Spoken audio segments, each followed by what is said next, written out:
Welcome to the Lizzie Borden Podcast, Episode 12.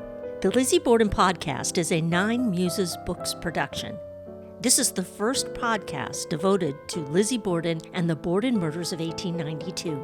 I'm your host, Stephanie Corey, filling in for the late Richard Behrens, author of the Lizzie Borden Girl Detective series of mysteries. In this episode, we bring you a reading of the Audible Amnesiac, one of the Lizzie Borden Girl Detective mysteries.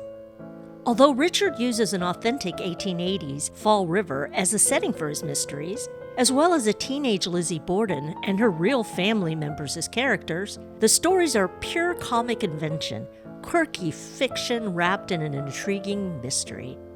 Many years before her infamous arrest and trial for the murders of her father and stepmother, Richard's Lizzie Borden pursued a career as a private consulting detective, and her beloved cousin, Sarah Borden, served as a chronicler of her adventures. In this story, we meet Homer Thesinger, boy inventor, Lizzie's stingy father, Andrew, her jealous and ineffectual sister, Emma, and Abby, her dour and stern stepmother.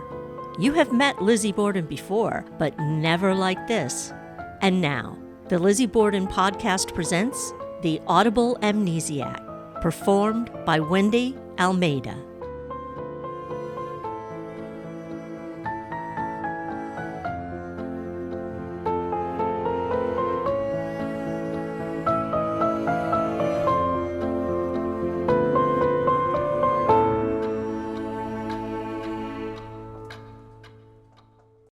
The Audible Amnesiac, written by Richard Behrens, narrated by Wendy Almeida.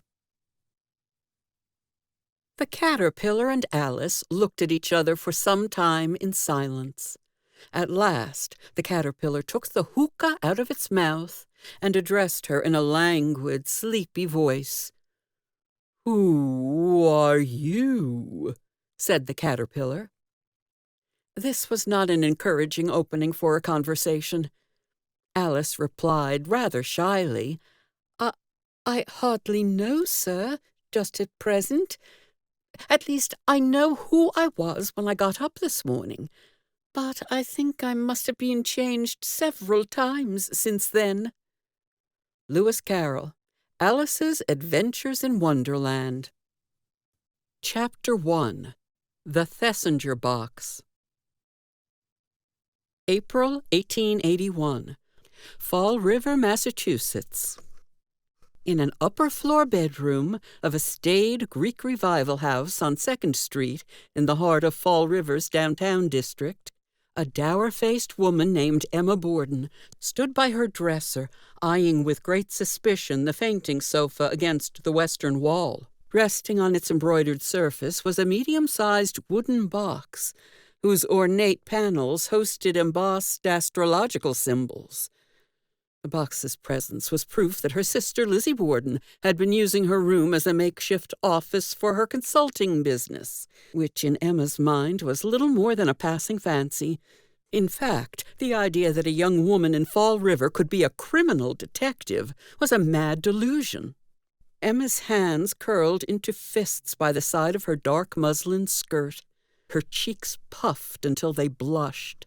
She strode toward her sister's bedroom door, which happened to be inside her own room, and listened intently at the silent wood paneling. From inside the smaller bedroom came mutterings which did not seem to be her sister's voice. In fact, it sounded like a man. Outrage upon insult! Was Lizzie scandalously entertaining a suitor in her own father's house? In her own bedroom? In her own sister's bedroom? Emma leaned in closer. The voice was distinctly male, but very strained, as if the speaker was shouting into a piece of piping that clipped his voice into a pitched squeal. Emma rapped a knuckle against the door, and the voice stopped in mid-speech. "Lizzie," she snapped, "open this door." For a moment there was silence, as if her sister had the audacity to pretend she wasn't there. Emma turned the knob and found that the bolt had been applied. "This is my room," came a soft reply from inside. As long as I stay behind this door, I am in no violation of your privacy." "Then what is this box thing doing on my sofa?" Emma shouted. "It looks like an organ grinder box from a medicine show." After a great big hush, the bolt drew back and the door hissed open to reveal Lizzie Borden's squat form, her brown hair pulled back from her round face and large gray-blue eyes. "What have you done with my box?" she asked quickly, betraying concern. "I've done nothing with it, but it sits there in my private space. And I'm not even sure whether it's wholesome. You have some very peculiar friends who manufacture most peculiar things." "It's a trick," Lizzie said, her face relaxing. "Homer Thesinger built a magic trick."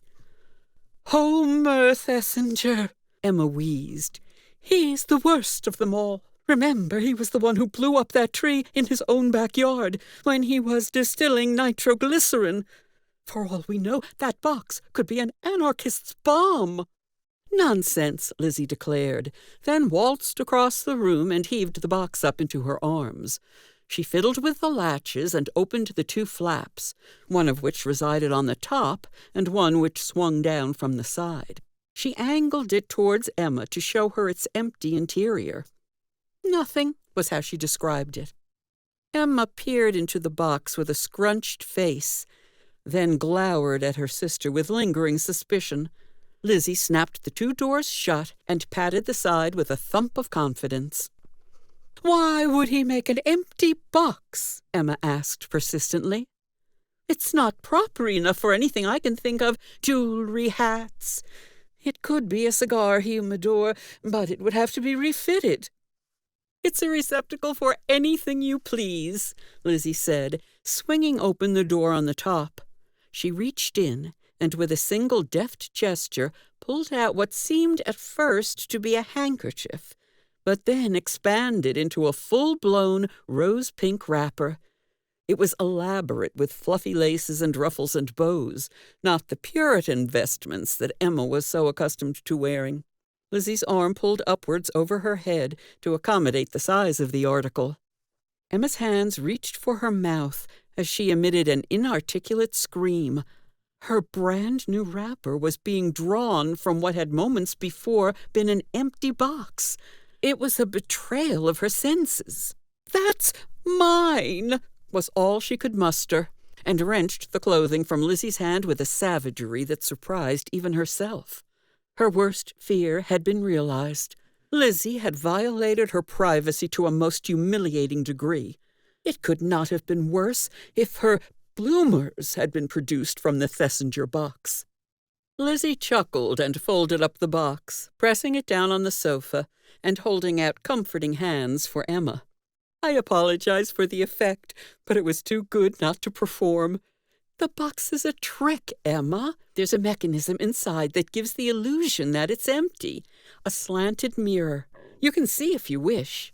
Emma clutched her wrapper, pressing it to her trembling lips. "Get out! Remove yourself from my room!"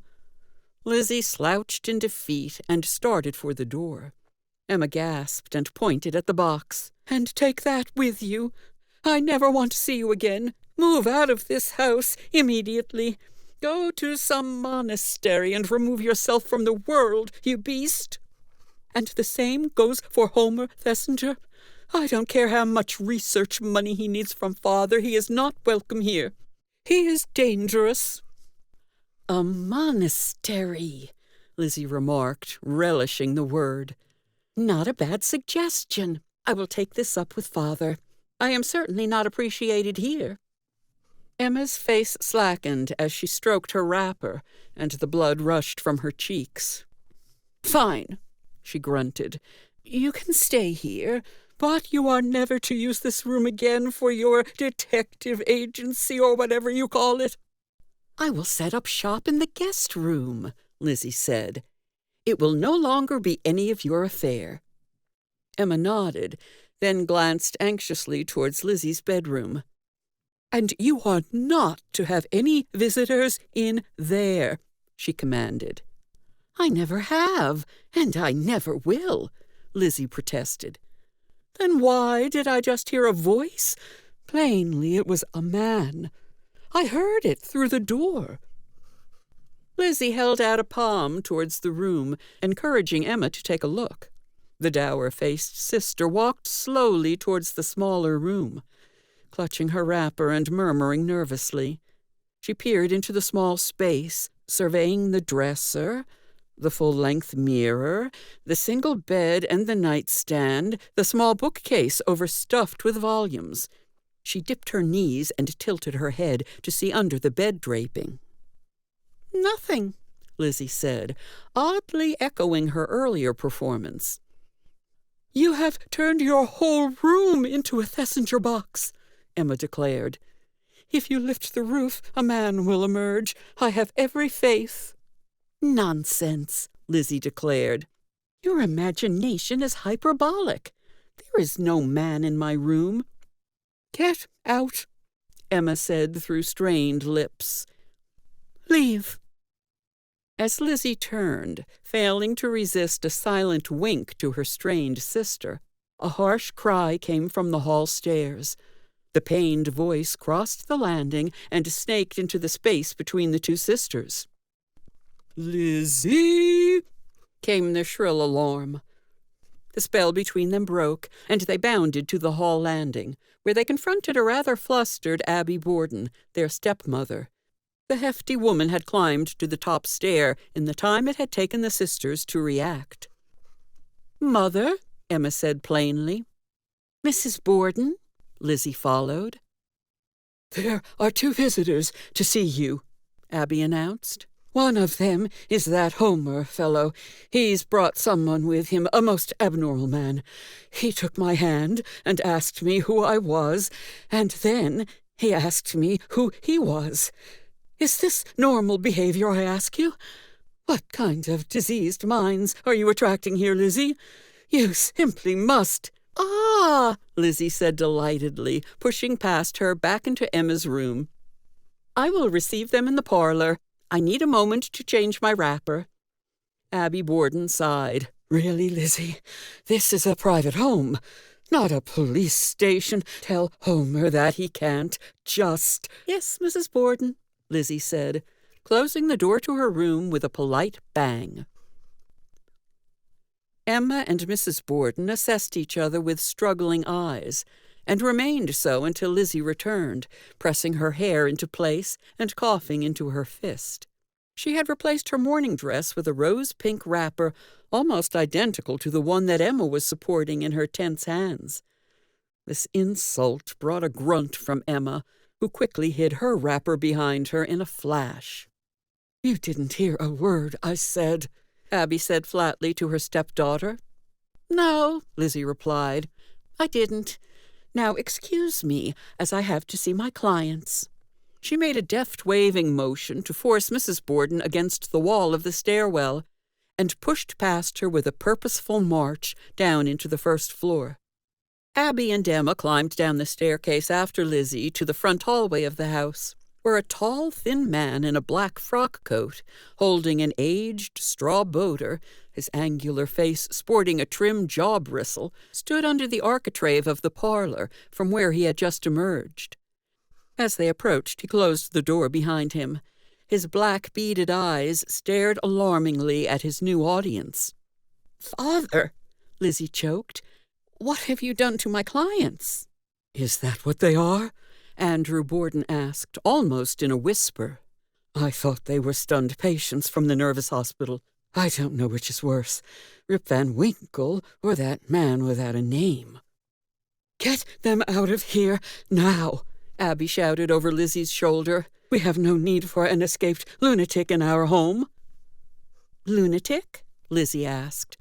"What basis do you have to consider him a lunatic?" "Go in and see for yourself," Andrew said, tapping the door. "But I warn you, this man's missing a few yarn spindles." Lizzie blinked and pouted, then turned to her sister. "You saw my bedroom transform into a Thesinger box. You predicted it would magically produce a man. And in fact it has.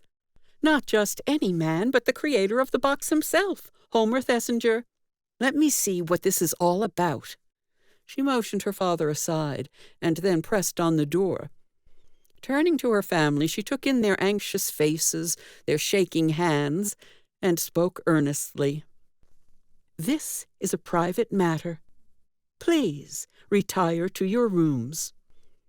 Mr. and Mrs. Borden, along with their daughter Emma, let out with fresh gasps at Lizzie's remark, as the young woman pushed open the parlor-room door and entered to greet her new client.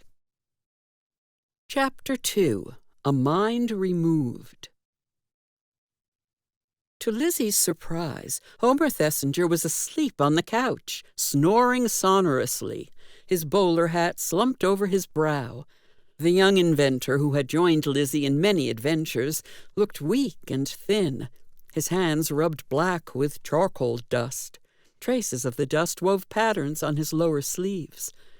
She could take in at a glance that he had been awake all night, judging largely from his exhaustion and from the deplorable condition of his wrinkled and creased clothing. She also deduced that he had been working on his iron ore extraction project, simply because the stains on his hands could not have been caused by anything other than grinding charcoal to roast with iron pyrite to extract gold dust. In fact, it was plausible that he was employing arsenopyrite, a rock that gave off dangerous vapors when heated with coal. The poor boy was poisoning himself, which accounted for his inability to stay awake. As he snored, he would wheeze and twitch his nose, then rub it with his stained fingers before slumbering again. But none of that was important for the present. Seated next to Homer on the couch was another man, thin and nervous, with a pointed face, a triangular chin, and a peaked brow that sported two bushy eyebrows that crawled towards each other with almost pained reluctance. Balanced on his nose was a pair of pince-nez spectacles, while a trembling mustache almost obscured his small mouth. The man was swathed in a tweed jacket that had all the signs of domestic neglect, as it was missing buttons on the sleeve, had threads frayed at the edges of the pockets and lapels, but which also whispered of an unusually penurious nature. He had not yet removed his gloves. One hand rested on a walking stick made from stained cherry wood with a polished ivory handle, and his Congress boots looked as if he had just purchased them from a men's dressing shop.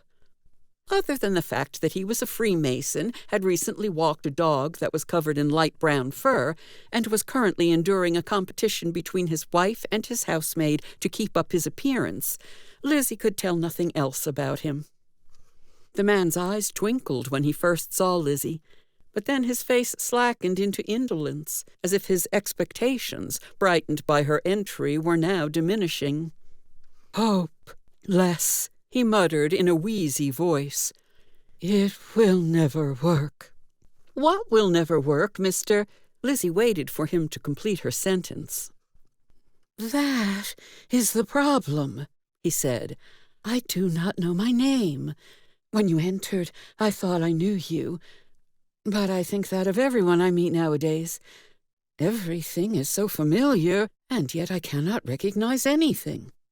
His voice, despite its thinness, stirred Homer into awareness.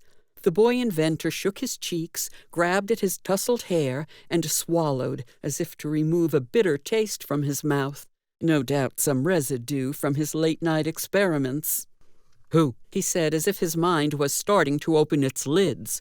"What?" he continued. "Exactly," his companion lamented. "Not only am I plagued by the who, but also the what. What am I? I would forswear the who if I could just ascertain the what." "Oh," Homer said, realizing where he was. "Yes, Lizzie, allow me to introduce my new friend." "What is his name?" Lizzie asked amusedly. "Surely you must. I call him Policeman Lot for lack of a better term, because when I first met him he was babbling those words." "Were you?" Lizzie asked, taking a seat just opposite their couch. "I don't remember," the man said, rubbing his chin. "Does that mean I'm a law officer? I hardly know. I can't remember." When did you first meet him?" Lizzie asked Homer. "For if I am not mistaken, you have been spending all night in your barn laboratory working on your ore extractor, and this man you call Policeman Lott has been up since dawn, getting shaved in a tonsorial parlor and buying a new pair of Congress boots. Unless you have accompanied him on his shopping excursion, I would estimate that you met him almost 2 hours past." Homer smiled wryly and tapped open his pocket watch. He nodded, then muttered, "How did you know about the ore project?" "Oh, yes, the stains. And I suppose he has particulate dust on his shoes that tell you he has been on North Main Street." "On the contrary," she snipped. "It is the lack of dust on his shoes that tell me the story. That plus the advertisement in yesterday's Herald that there will be a shoe sale at Tyler's this very morning, doors opening at 8 o'clock. Added to that is the left-handed style of his chin shave that could only have been produced by the barber on Columbia Street, which also gives me a good judge of the distances that he covered." Lott tapped Homer's forearm and admitted, "You are right. She is uncanny. I couldn't even have told you that." Homer smiled at Lizzie. "He seems to lose his memory every half hour. Soon you'll have to introduce yourself all over again." "How singular," Lizzie said, staring at him with renewed interest. "Yes," Mr. Lott said glumly. "My earliest memory is being in this room, meeting Mr. Thesinger, and hearing him describe your unique talents. I am delighted that such a remarkable mind will be dedicated to solving the problem of my identity." "I have heard of such a condition," Lizzie said, tapping her temple. "There have been reports from Europe, and a famous case in Philadelphia from earlier in the century. I consider this to be the ultimate challenge, and a mystery refreshingly devoid of any criminal activity." "That we can't say." Mr. Lott shifted uncomfortably on the couch. "I am also filled with a tremendous dread, an anxiety of drastic urgency. My instincts tell me that I am in danger, that someone I am hiding from will find me and damage me. I cannot see the face of the person pursuing me, but I can see a shadow coming up a staircase. I am filled with the most awful feeling that my most intimate secrets will be exposed, and I will be destroyed." "Are these the only impressions that survive your recurring amnesia?" "No, well, excepting one. I can clearly see the face of a monkey, some sort of howler creature from the jungles of South America. It is laughing at me, as if I am an object of great ridicule." "You have been laughed at by a monkey?" Homer said, surprised. "But it is not just a monkey. It is wearing a tricorn hat." "Tricorn?" Lizzie gasped. From the wide grin appearing on her lips, Homer could tell she was taking the bait. This was a mystery that she could relish. "Like in the War of Independence," Mr. Lott explained. "And he has on a printed silk jacket and is holding a lace handkerchief." "Not like any monkey I've seen," Homer quipped. "Perhaps he is conflating 2 exhibits he saw at the menagerie." "No," Lizzie said. "I sense that there is an even more meaningful explanation. But enough of that. We are poised at the beginning of a strange journey.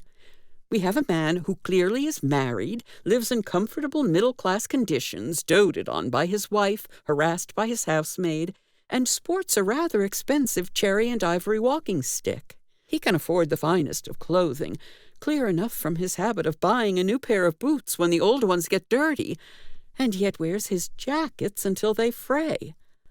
There are odd contradictions here." Mr. Lott looked at his stick as if seeing it for the first time, and then pulled at the threads wafting from his jacket. "Oh," he said, "so I do. Perhaps I should go buy a new jacket." He gingerly patted his pockets. "I don't suppose anyone here can lend me some money. I fear I have come sans sou." "And with a knowledge of French customs," Lizzie added. "You know so much about me," Mr. Lott said hopefully. "Can you tell my identity?"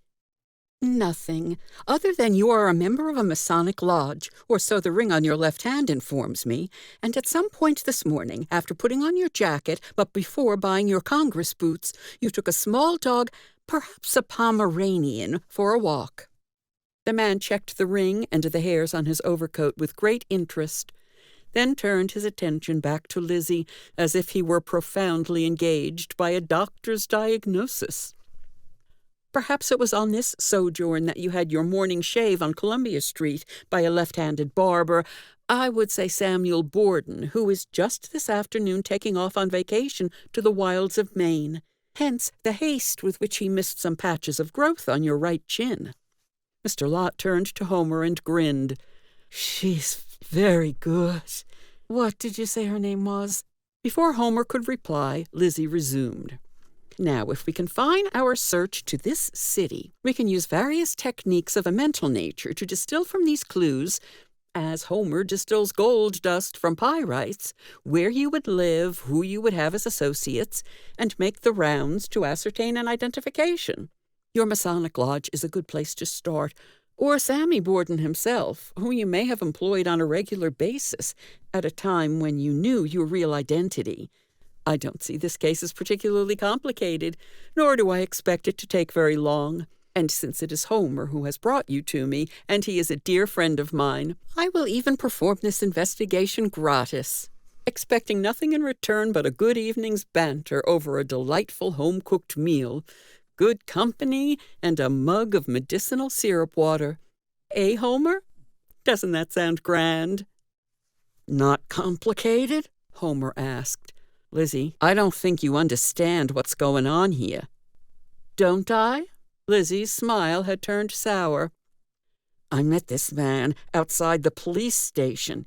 He was part of a crowd that was gathering to get news of the murder. Murder? Lizzie recoiled. Yes, the murder of Sam Borden. He was found dead in his barber shop not 2 hours ago. His throat was slashed with his own razor.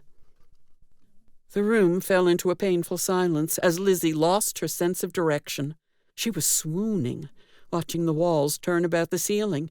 Homer raced to her side and held her in position as she slowly regained her senses. When she had found her balance, she stared at the man seated on the couch opposite her, assessing him with a fresh set of eyes.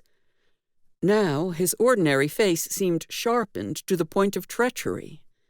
His gaze, once blank and neutral, now seemed coarse and cruel. Perhaps the sinister shadow in his memory was himself, and he was on the verge of confronting his own guilt, his own sins. Lizzie's instinct was to call out to her father, charging it to him that he would confront this beast and save her from this unpleasant feeling of danger. "Mr. Lott," Lizzie said shakily, "do you have any idea what happened to the barber, Mr. Borden?" "Who?" Mr. Lott responded. "I'm sorry, but have we met before?" "We have been in discourse for about 10 minutes," Lizzie assured him. "Have we?" the man said alarmingly. He turned to Homer and gasped at his face. "Oh, dear," he said. "It's happened again." "What has happened again?" Homer asked desperately. The man thought for a moment, blinked, and then said with all sincerity, "I don't know." Lizzie's palpated breathing had reached a zenith, but she summoned enough energy to blurt out the only words that she could articulate. "Father, call Dr. Bowen." Chapter 3. The Doctor's Dilemma. Dr. Seabury Bowen performed a thorough examination on the man who had been introduced to him as Mr. Policeman Lott. The exam was conducted privately in the doctor's consulting room in his house on 2nd Street, just across from the Bordens. That peculiar family had appeared en masse on his doorstep at 11 o'clock in the morning, with a jittery and obscure stranger buried under a frock jacket to disguise his features.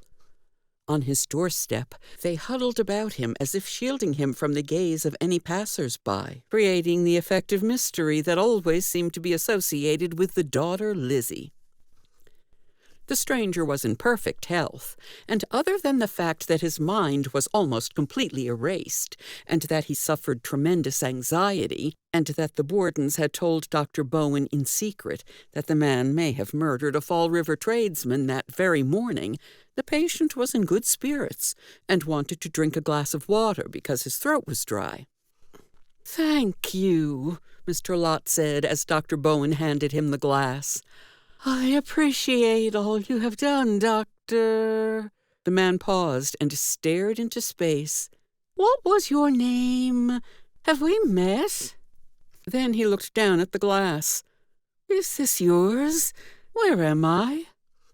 Dr. Bowen left the patient in his examination room and rejoined the Bordens in the parlor, where his wife was entertaining them with accounts of their recent trip to the wilds of Maine. In fact, it had been in casual conversation with Dr. and Mrs. Bowen that Lizzie knew of the Barber Bordens' plans to explore Mount Desert Island.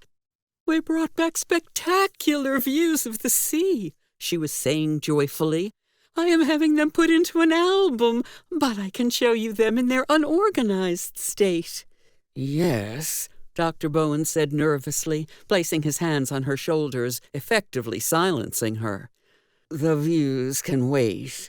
I believe we have a serious dilemma on our hands." "You mean the murderer in the other room?" Mrs. Bowen said with a dismissive wave. "Call the police and hand him over. We can't have odd men who don't know their names murdering our barbers. We've carved a civilization here in Fall River, and we have to abide by the rules. Without the rules, we'd have anarchy, and we can't have that. Wouldn't want bombs going off in carriages and women demanding the vote, would we?" She waved a hand about at the potted plants, the decorative stained-glass lamps, the ornate walnut furniture, the ormolu clock on the mantelpiece. "Civilization," she said, "and my dear honey of a husband eliminating all diseases, which we all know come from the red man, such savages." "Perhaps this is a discussion for another day." Dr. Bowen winced. "Please, my darling, there must be a gin game you can sit in on." She arose and bowed to the Bordens, who stared at her with blank faces. "Thank you for your company. I'll have those views for you next week. We must have supper together." When she had gone, Andrew Borden let out with a prolonged "bah," and then shouted, "Bowen, I can't be paying for this exam. I didn't approve of this man's entry into my own house, far less of this senseless visit. I say we follow your wife's advice and hand him over to the police."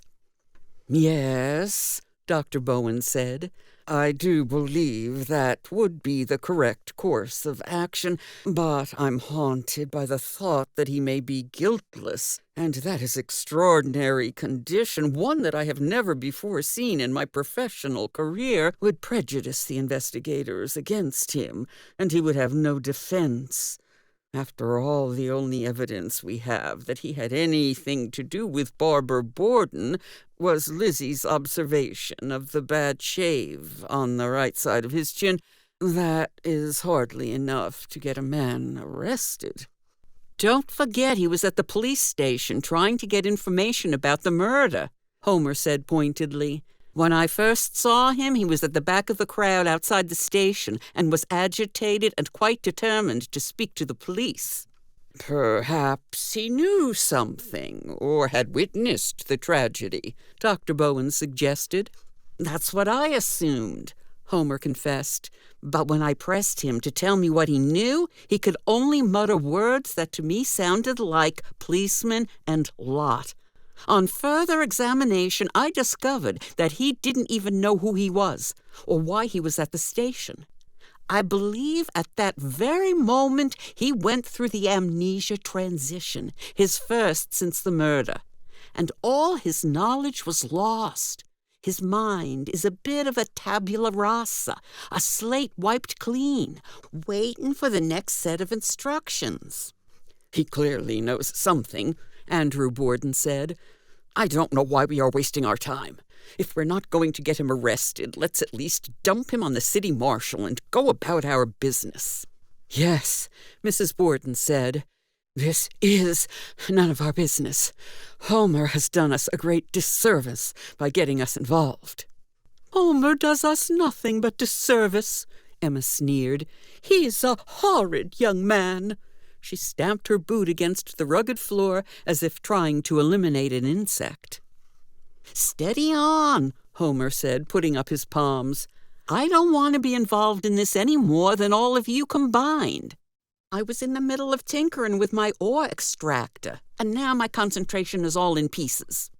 "Imagine our position," Abby Borden countered. "I had plans with my family and shopping to do. We may not be trying to invent newfangled machinery, but our chores are important." "I don't invent things," Homer said, shaking a fist. "I'm an electromechanician and a general engineer. I tinker with existing inventions to improve them, to optimize their efficiency." "Or extracting?" Andrew puzzled. "How is that useful to us in this day and age?" "I'm using electromagnets. It will revolutionize the industry, save thousands of dollars per load." "What difference does it make?" Dr. Bowen interrupted. "We have only a brief amount of time to fit these puzzle pieces together and make a decision. Do we or do we not hand the man over to the police?" "Why is this even a debate?" Andrew scowled. "The man is not our charge." "What man?" came a voice from the parlor door.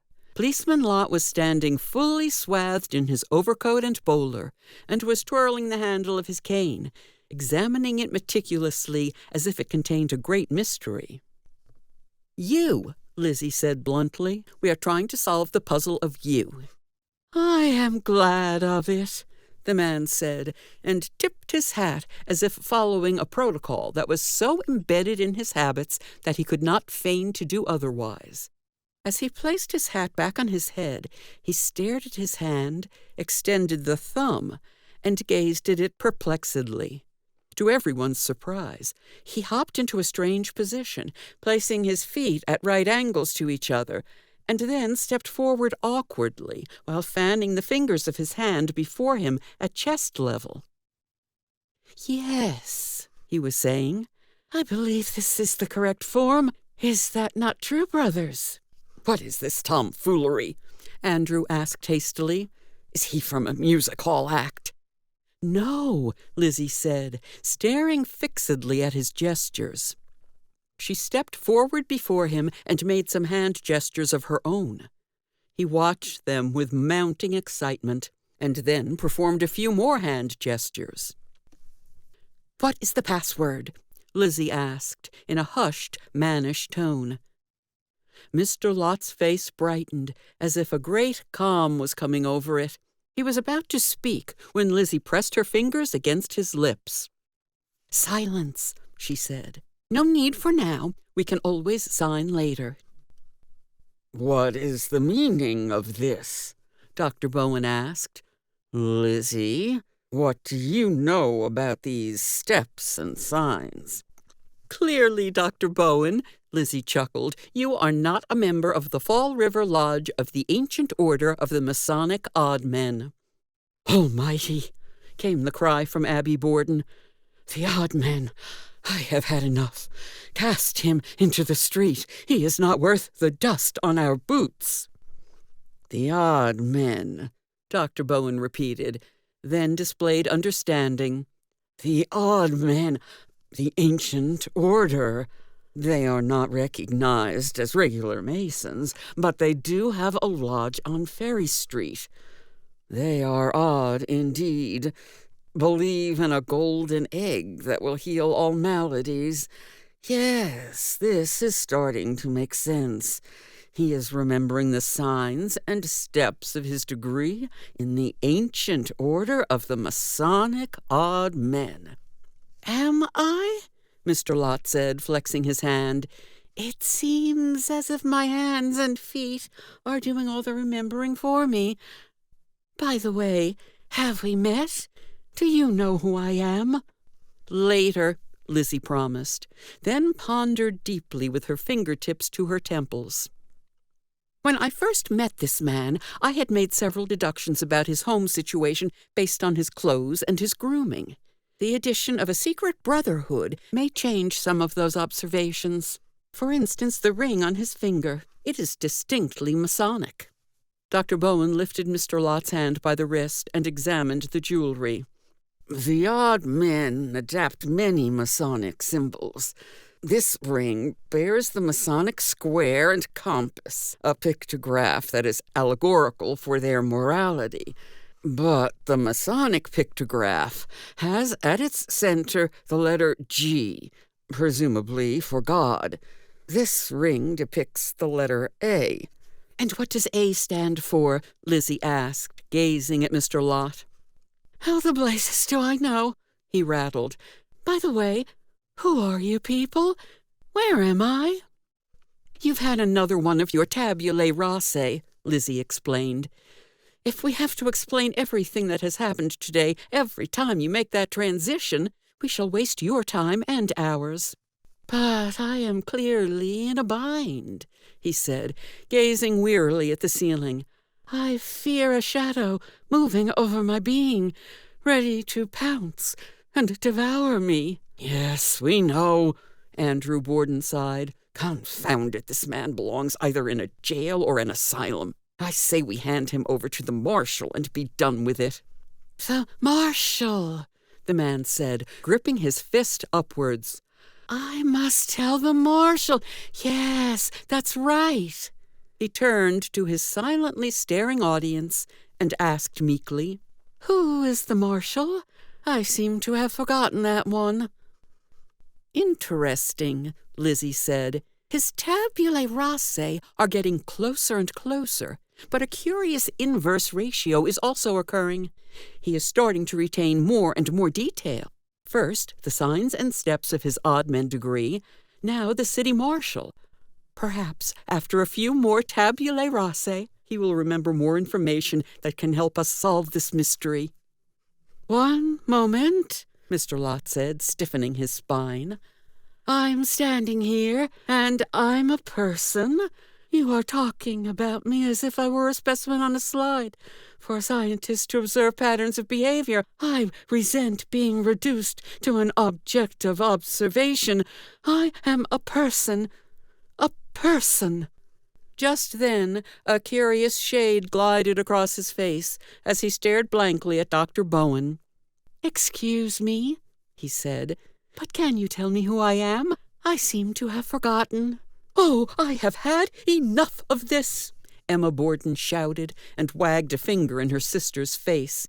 "Your delusion that you are some sort of detective has hurt this family enough. This man is not our responsibility. Father is correct. We should hand him over to the marshal as soon as possible and wipe our hands clean. I'm sorry the local barber has been murdered, but I'm sure the proper law enforcement officials will discover the killer and bring him to justice. It's none of our affair." "I feel the same way," Abby Borden thundered. "I've heard of these odd men, and they are a breeding ground for vice. The men who inhabit their ranks drink alcohol to excess and beat their families. They frequent houses of assignation. They wassail to all hours of the night, and they conspire to rule the city," Andrew Borden added. "They infiltrate City Hall and bring their cronies into power. Lizzie, you don't know the stories I've heard at the club, how these devils with their secret handshakes and their hooded meetings declare their allegiance to chaos." "It's all speculative," Lizzie insisted. "There is no proof that they are anything but fraternal brothers looking for an evening at the lodge to trade some stock tips and argue over elections. What harm do they cause?" "Ask Samuel Borden," Abby Borden snarled. "Ask the man who has been murdered how benign the odd men are." Lizzie froze, not being able to produce a response to her stepmother's rhetoric. Before she could recover herself, there was a heavy pounding at the front door. Dr. Bowen ran for the hallway just as his wife's voice welcoming a visitor was heard from where they stood in the parlor. The doctor returned, ashen-faced. "It's the marshal," he announced. "Quick, We must hide this man." Mr. Lott grinned and stepped forward, extending his hand. "The Marshal! I have to tell him something." "What?" Dr. Bowen asked desperately. "What do you have to tell the Marshal?" The man grimaced and huffed his cheeks. "I don't know." "Then get out of sight and be silent." Dr. Bowen pushed Mr. Lott toward Homer, who led him impatiently into the doctor's surgery. All was silent, just as Mrs. Bowen ushered the Marshal into the house. The police official was broad and barrel-chested, mustached, with a red, beefy face and gray eyebrows. He was dressed in his official tunic and white gloves. Trailing behind him was a thin, whispery policeman holding his helmet in his hands. His face was clean-shaven and crooked, and Lizzie could tell that he was feeling out of place, shuffling in his place, nervous about being in a prominent man's household. "Seabury!" the doctor's wife said delightedly. "Look who has come to pay us a visit. Shall I bring out the Calabrian tea service?"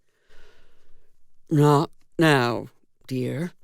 Dr. Bowen had composed himself and was standing by the mantel as if he had been there all along. "Go back to your chores." And the woman, smiling broadly, withdrew from the room.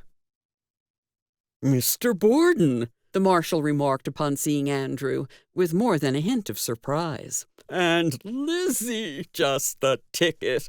Officer Periwinkle here came round to find you and was told by a street vendor that you had come here to see the doctor." "A vendor?" Lizzie asked. "Yes, a fruit cart, just in front of your house. He spoke in a Polish accent. Isn't that right, Officer Periwinkle?" "Correct," the officer said, snapping to attention. "I inquired upon the first instance the nature of his business, and he told me that he bought imported fruit for resale for the benefit of his trade." "That is not relevant," the Marshal said through strained teeth. "The important information is that he saw the Bordens crossing 2nd Street and entering en masse into the home of Dr. Seabury Bowen. And why was that suspicious, Officer Periwinkle?" The officer tilted his head as if encouraging something in his mind to roll into its proper place. "The action was suspicious because they were accompanied by an unidentified man who held his coat over his head so as not to be seen by passers-by, although the Pole was not a passer-by, but a man on a cart, and the cart was, at the time, decidedly stationary." "Is that right, Andrew?" the Marshal asked. "Were you escorting a man with a coat drawn over his head?" "What are you asking me for?" Andrew hissed. "I'm Bowen's neighbor. I can come see him any time I want. And what business is it of yours to come marching in here, treating us so suspiciously as soon as we cross the street to visit a friend?"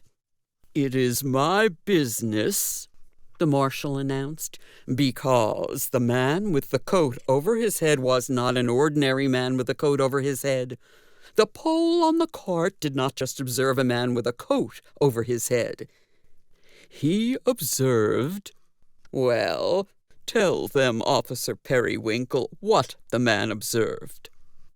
The officer cleared his throat. "He observed a man hiding his face in a coat, but there was occasion for the man's face to slip from the coat and reveal its true appearance. That appearance was clearly identical to the description of a man seen leaving the tonsorial parlor of one Samuel Borden not 2.5 hours ago." "And why is that face, having left the tonsorial parlor, so important on this particular day?" The Marshal rocked on his heels. "On this particular day, the proprietor of that tonsorial parlor has been murdered, and that man seen hiding his face under his coat in the protective custody of the Borden family was the last man seen entering the tonsorial parlor before the murder. We have witnesses to that effect, particularly the proprietor of the compounding pharmacy across the street, Mr. Buffington, who was getting his hat blocked at—" "That's enough, Officer Periwinkle. Now tell them why you have summoned me, your superior officer, to 92 2nd Street after interviewing the Polish fruit vendor and discovering the alleged protection of the suspect in the Borden murder by the Borden family. Because we have reason to believe that the Borden family knows something about this affair that they are hiding from us law officers. Hang you, Lizzie, Andrew bleated. Do you see what you've gotten us into? The marshal frowned. Andrew, is that a confession?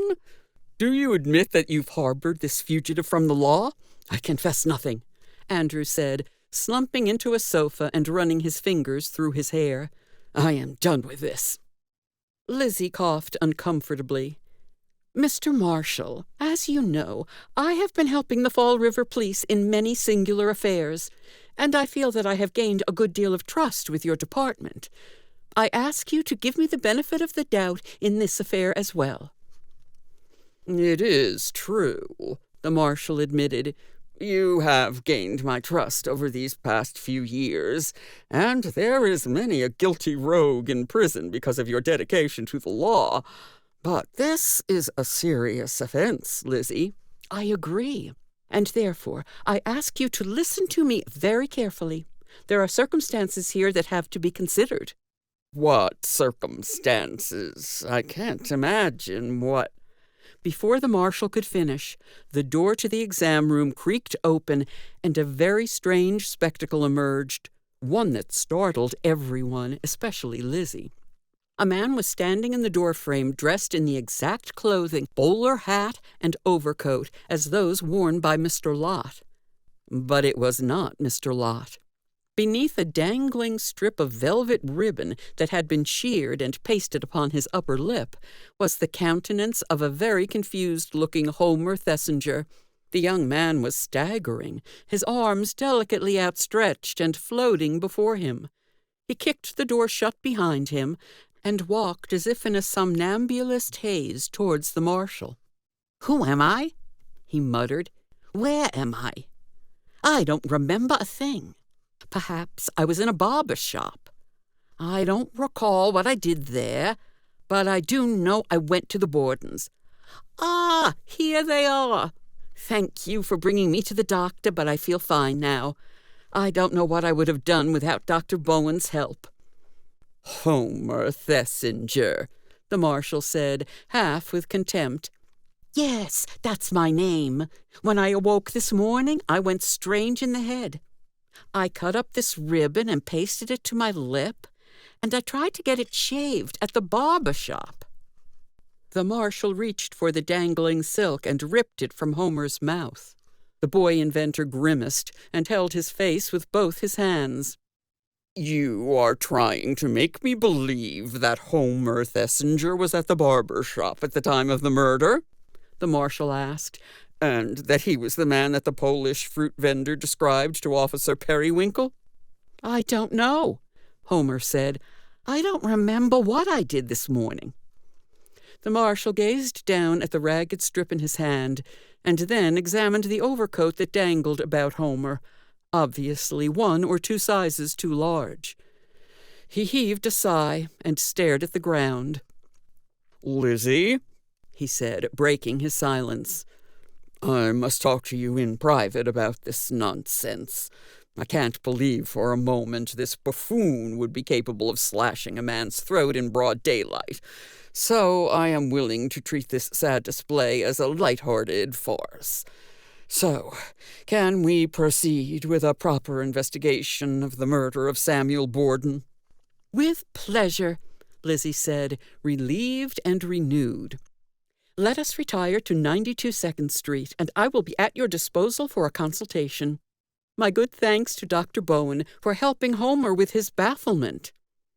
"You're welcome," Dr. Bowen said listlessly. "And my thanks to my own family for taking concern for him in his mania. Now that we are done here, I would like to thank Mrs. Bowen for her hospitality. Will you please convey my sincere sentiments, Doctor?" "I shall," Dr. Bowen said, shifting his balance nervously. "Now, Marshal, I am ready." Lizzie performed a slight curtsy, and as she arose there was a creak of a hinge, and the door to the exam room opened once again. This time Mr. Lott, stuffed inside of Homer Thesinger's vest and overcoat, bareheaded and gloveless, wobbling without the aid of his cane, appeared in the door frame and motioned for the marshal. "Mr. Marshal," he said, his mustache trembling. "You are Mr. Marshal. Yes, I have something to tell you." The marshal peered at Lizzie, his eyes narrowing. He marched up to Mr. Lott and pulled at his mustache, causing the man to yelp and rub his sore whiskers. "Who are you?" the marshal practically screamed. "Ah," Mr. Lott replied, "that's a very good question. Can you kindly tell me who I am? I'm afraid I have forgotten." "Not another one," the marshal said, his eyes steaming. "All right, Mr. Nobody. What do you have to tell me that's so important?" Mr. Lott opened his mouth exuberantly, raised a hand with a pointed finger, flinched, and then chomped his jaw shut. "I'm afraid I have forgotten. Dear me, this is getting quite alarming." Chapter 4. Feet in the Dust. Without the body that had been removed an hour earlier, the interior of the barber shop was a haunted landscape of scuffles, smeared footprints, scattered combs and scissors, clients' chairs turned in random directions, one liberally stained with drying blood. The mild odor of macassar oil laced the air, along with coconut and other flower oils. Several jars of the unguent were lined on a long shelf before the tall framed mirrors. 2 reclining barber chairs, upholstered with leather and equipped with the new elevation levers, were regimented before the mirrors, empty vessels facing empty versions of themselves. Samuel Borden had been of unusual height, earning him the nickname of Uncle Sam in the upstreet area. His corpse had been found reclined in one of his own chairs. Bruising on his arms revealed that 2 assailants had held him down, while a third methodically cut his neck. Spidery cracks in the glass casements in front of the chair indicated where his feet had kicked violently from the end of his long legs in an attempt to save his own life. The other 2 assailants had put up a fight, wrestling against Uncle Sam's ferocious stamina. The victim had nearly overtaken his attackers, as evidenced by indications that he had bolted to the front door and had been dragged back kicking to the barber chair. All this Lizzie had read in the floor dust. From the drags and stamps that were so dramatic they were highlighted even in the presence of the policeman and coroner's prints that were almost as copious. Lizzie would have preferred a cleaner crime scene and a better floor from which to read the past scene. But fortunately, the officials who had compromised the floorboards had unique booting of their own that could easily be distinguished. As she studied the dust in the presence of the marshal and Officer Periwinkle, 2 other officers were just outside the shop's front entrance, holding at bay a galvanized crowd of pedestrians and newspaper reporters. They begged for information, asked to be let into the shop, cursed, and eventually one threw a rock, which failed to shatter the glass fronting, before the marshal chased them off the stoop and back across the street, where his men held them in check. "My apologies, Miss Lizzie," the marshal said, touching his helmet.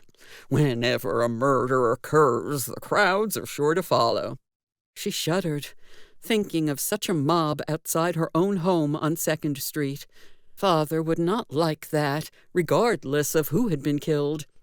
She shook off the terrible thought and returned to the problem of the feet in the dust. As she worked her way through the thorny scenario that had emerged, she began to see signs of another character. Neither the dead man, nor the 3 attackers, nor the law enforcement and medical officers who had left their marks. A man sporting square-toed Congress boots. while the other paths were erratic, the result of violent fights and dance-like engagements. The Congress feet remained steady in one position at the front counter, tapping their toes as if tearfully bored, then walked straight for the front exit, where they disappeared into the busy street. A careful examination of the prints showed that they crossed behind the Barber chairs, straight through a patch of blood. Most significantly, none of the prints, neither the killers nor the mysterious witnesses, indicated the sharp-toed boots worn earlier by policeman Lott.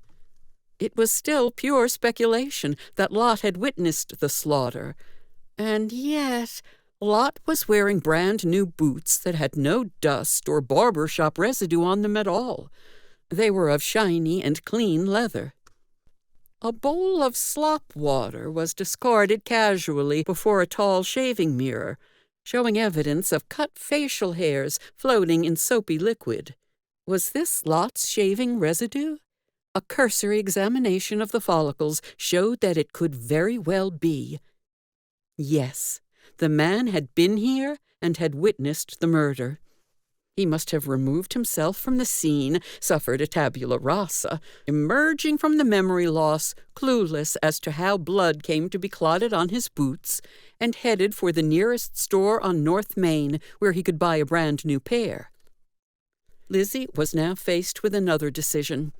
The marshal had been generous enough to ignore her subterfuge in the affair of the Amnesiac, who was now the prime suspect in the murders. He had allowed Homer Thesinger to go home, rather than face charges of lying to a police officer and becoming a suspect himself. But would he hold his convictions in the light of the evidence Lizzie had drawn from the very dust of the crime scene? "What is it?" the marshal asked, recognizing a peculiar lopsided grin that Lizzie made when she was experiencing epiphanies. "I can give you a scenario," she said, holding out her hands and spreading her palms over the scene. "There is no doubt in my mind that Uncle Sam was attacked by 3 men who entered the barber shop without weapons. They commandeered Uncle Sam with the razor that you find discarded at the base of the murder chair, dropped where it had last been used. The victim was murdered here, in this chair where his body was found. Borden's height necessitated that he be lowered into a chair before his throat was slashed. Based on these crude statistics and measurements of the victim's height, I can say that the killers averaged between 5'6" and 5'8". 3 wore pointed-toed boots, suggesting a dandified nature, or at the least a fastidious one. A 4th was square-toed. He stood by the register and waited out the murder, then escaped through the front door, while the 3 murderers absconded through the rear entrance. The duration of the struggle may have been a matter of minutes, but it is also clear from the dust that the men, all 5 of them, stood around the store as if conversing before the attack." Lizzie peered down on the surface of the table, as if seeing it for the first time. "There was an object set on this table, which has recently been removed. It was rectangular in nature, I would assume." The marshal harumphed, staring down onto the tabletop. "I do see a faint trace of where such an object may have rested. Do you think the barber was having his photograph taken?" "Unlikely," Lizzie said, "but the box, of whatever it was, seems to have been the focus of attention. This alignment of box, victim, and murder is most peculiar." The marshal shrugged. "Either way, if this Lott character was here to get his face shaved, was he here before or after the murder?" "It is likely that he has witnessed the murder, but his tabula rasa excludes him from giving any credible testimony. He simply won't remember." "Then what was he doing at the police station demanding to see me?" "That has always been a puzzle. I don't think anyone knows enough about amnesia to explain how some details can come through and others vanish into nothingness. Well, we must think upon that. Suffice it to say that after witnessing the murder, he left the shop and promptly forgot everything he had seen. Then, upon noticing that there was blood upon his square-toed boots, he ran straight for the nearest clothing store and purchased a brand-new pair. Perhaps he believed himself to have murdered someone, and was at the police station intending to turn himself in. Or perhaps he had some vague memory of the murder and wanted to surrender what he could. The marshal walked carefully around the chairs to the counter. He stood staring quizzically at the square-toed footprints. "Could he have been this man?" "I'm convinced of it. After getting a shave, he stood by and had a front-row seat for a massacre." Lizzie tapped her chin with a gloved finger. But why would he stand there and watch, tapping his toes, and then walk right past the murderers into the back room? The marshal snapped his fingers. He was the head of the gang. The murderers were doing his bidding. But there is other evidence which I have not yet summarized. You may notice that there is at present no discernible presence of human hair on the floor, and yet there is a profound amount of dust. As you can see, these 2 brooms, the only ones found in the store, have been cleaned and are void of any hair residue. Borden had not yet broom swept. The marshal nodded. The shop opened at 8 o'clock and took in Mr. Lott as its first customer. The alarm was raised at 8:15 by a random passerby who witnessed Lott emerging from the shop in an agitated condition, and then saw through the front glass that the proprietor was reclining, with his throat slashed, on the barber chair. I can imagine the murder being closer to 8 than 8:15. I would say that it occurred earlier than 8 o'clock, performed behind a locked door with the blinds drawn. A light was dawning on the marshal's face. This means that Lott arrived before their shop even opened. It must have been by invitation. He was not just a random customer. Lizzie grabbed one of the brooms and made a small excursion in a corner of the floor to flick at the floorboards with the swatches. The dust comes up easily. Uncle Sam retired from business last night without fully sweeping the floor, leaving it for the morning, but he never had the chance to do so. Officer Periwinkle, who had been standing like a statue by the front door, made a curious wheezing noise, as if an attempt to get the marshal's attention had turned rapidly into an inarticulate nervous twitch. The marshal sighed. Yes, Periwinkle. Sir, I would be remiss if I did not tell you what I know about the nocturnal habits of Mr. Samuel Borden. As it was my duty to patrol this street at nights until recently, I was privy to the information that Mr. Borden was rehearsing singers for his harmony quartet, one that intended to perform novelty songs and standard ballads of the day to a pleasing audience. A harmony quartet, Lizzie exhaled. That would add some dimension to this mystery, particularly the lineup in front of the mirrors. The marshal sputtered. Do you mean to tell me that the murderers sang to their victim before they butchered him? I would say, Lizzie offered, that Samuel Borden sang with his killer before they butchered him, and Policeman Lott was the audience. The marshal barely blinked. I'm going to keep that in mind, although it seems utter rubbish. Go on, officer. He held rehearsals at night, Officer Periwinkle continued, often neglecting his custodial duties, and sometimes he rehearsed in the morning before opening doors for business, so as not to interfere with professional duties to the public. We must obtain a list of his singers, the marshal remarked sharply. They are the murderers. The officer frowned. I believe that in recent weeks he was auditioning for new singers, since the old ones have retired to other hobbies. Signs in the window of the shop indicated that Mr. Borden was fielding for a tenor, a baritone, and a lead for the accompanying vocal parts of his harmonic quartet. The killers may have come disguised as candidates, the marshal relented. And that rectangular box on the table could have been a music box to set pitch and harmony for the singing. Doubtful, Lizzie said. A harmony quartet is a cappella. It's what? The marshal frowned. Without music. The marshal said, holding his chin. You see no scenario in which music flowed from this box? Not quite, Lizzie remarked. But I do see a scenario in which music could flow into the box." Officer Periwinkle snorted nervously, then composed himself by straightening his helmet. The marshal peered at Lizzie with a squinted left eye. "You often have said peculiar things that usually made sense in the end, but I'm afraid you'll have to explain that one." "And I shall, in time," Lizzie agreed. "But we are focusing too hard on the box, if indeed it was a box. I am meditating upon the role of Mr. Lot, which is still a deep mystery. If only his memory would revive. He may give us the identity of the killers."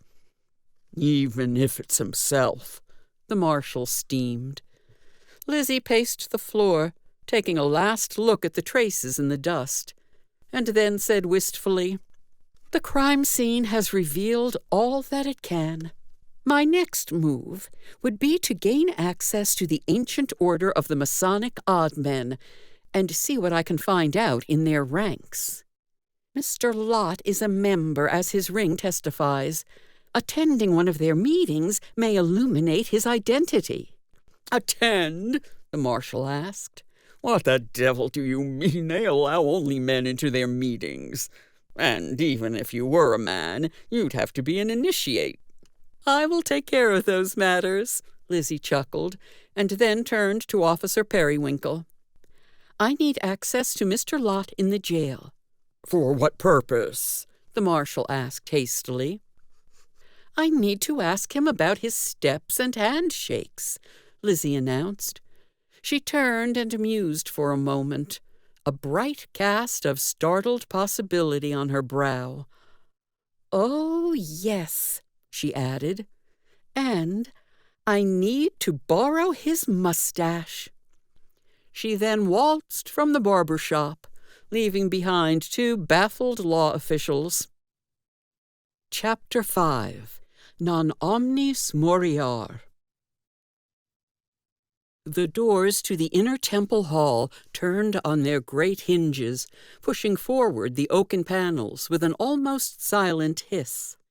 3 men strode into the room, each holding his white-gloved left hand onto the right shoulder of the brother before him, and holding his right hand forward with outstretched fingers. They were apparelled in black cloth frocks and striped trousers, each sporting a ribbonless bowler. Highly decorated sashes, glowing with saturated colors, were crossed diagonally across their chests. "Into the light," they chanted in unison. "Out of the darkness, into the light." Behind them, standing at attention outside the temple door, a congregation of men dressed similarly waited patiently.